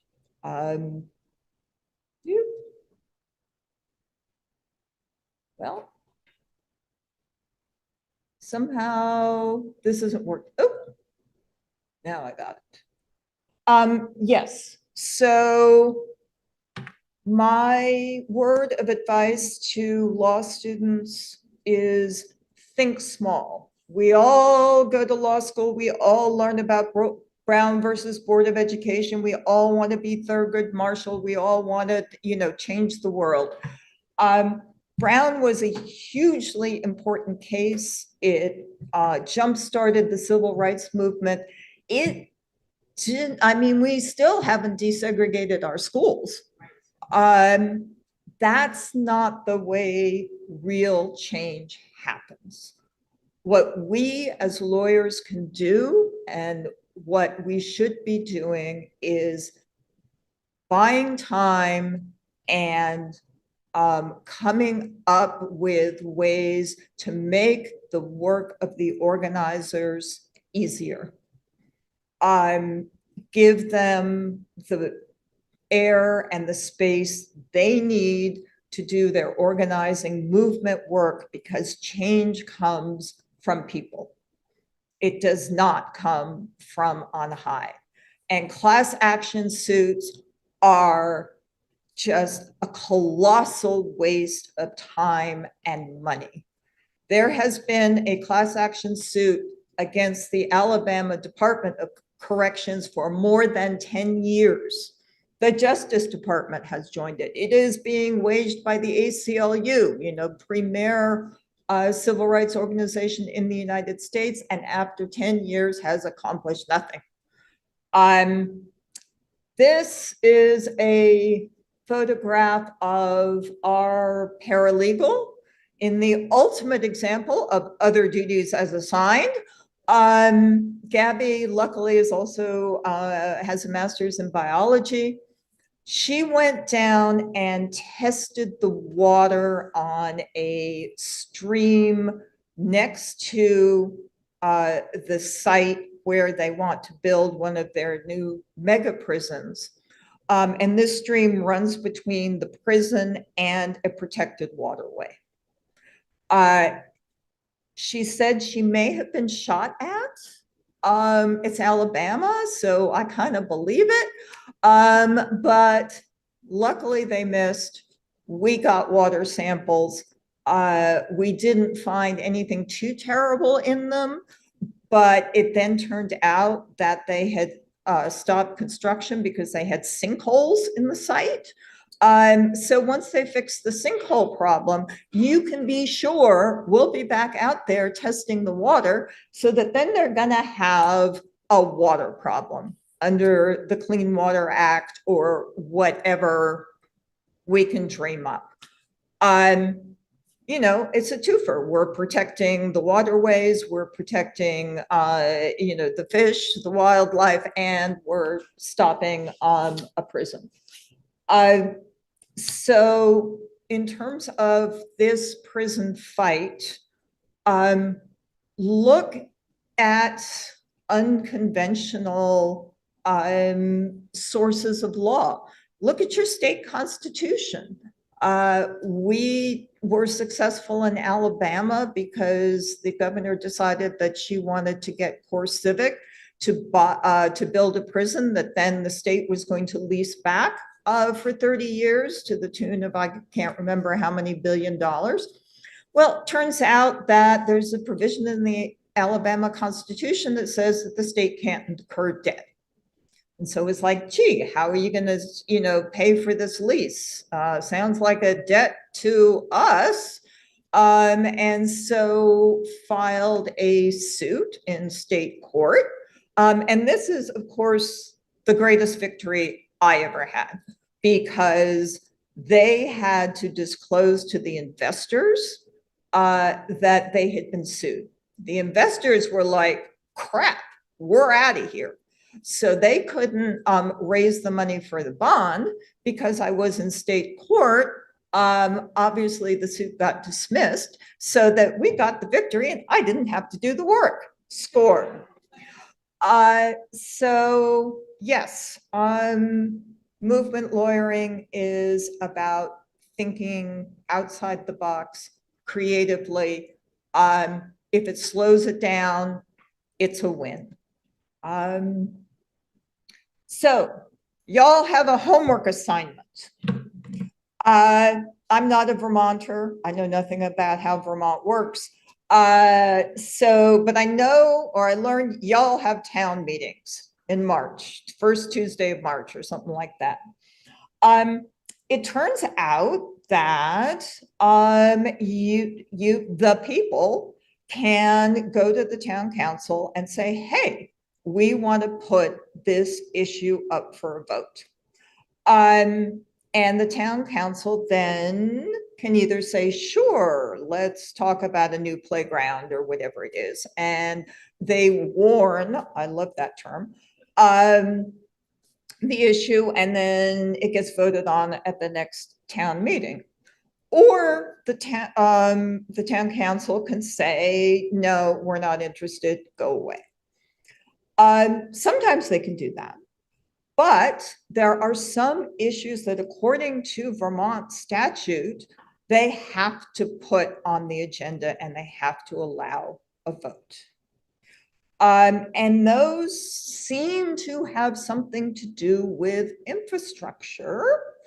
So I don't know if they say they're going to build a new prison, maybe the town that where they want to build the prison decides that they don't want to build a road to the prison. Maybe, maybe not. Don't know whether it'll work. That's your homework. I have not been able to find a list of the topics that are mandatory to put on, to be voted at town meetings. If you are a law student, I commend to you one of the greatest underutilized resources out there, which is law librarians who are desperate for interesting things to do. Have them, ask them, gee, can you tell me, give me a list of all of the issues that have to be voted on at the town meeting if the people want it. And maybe there's something in that list that's going to prove useful in the campaign. maybe it's a waste of time from someone who lives in DC and doesn't know what she's talking about.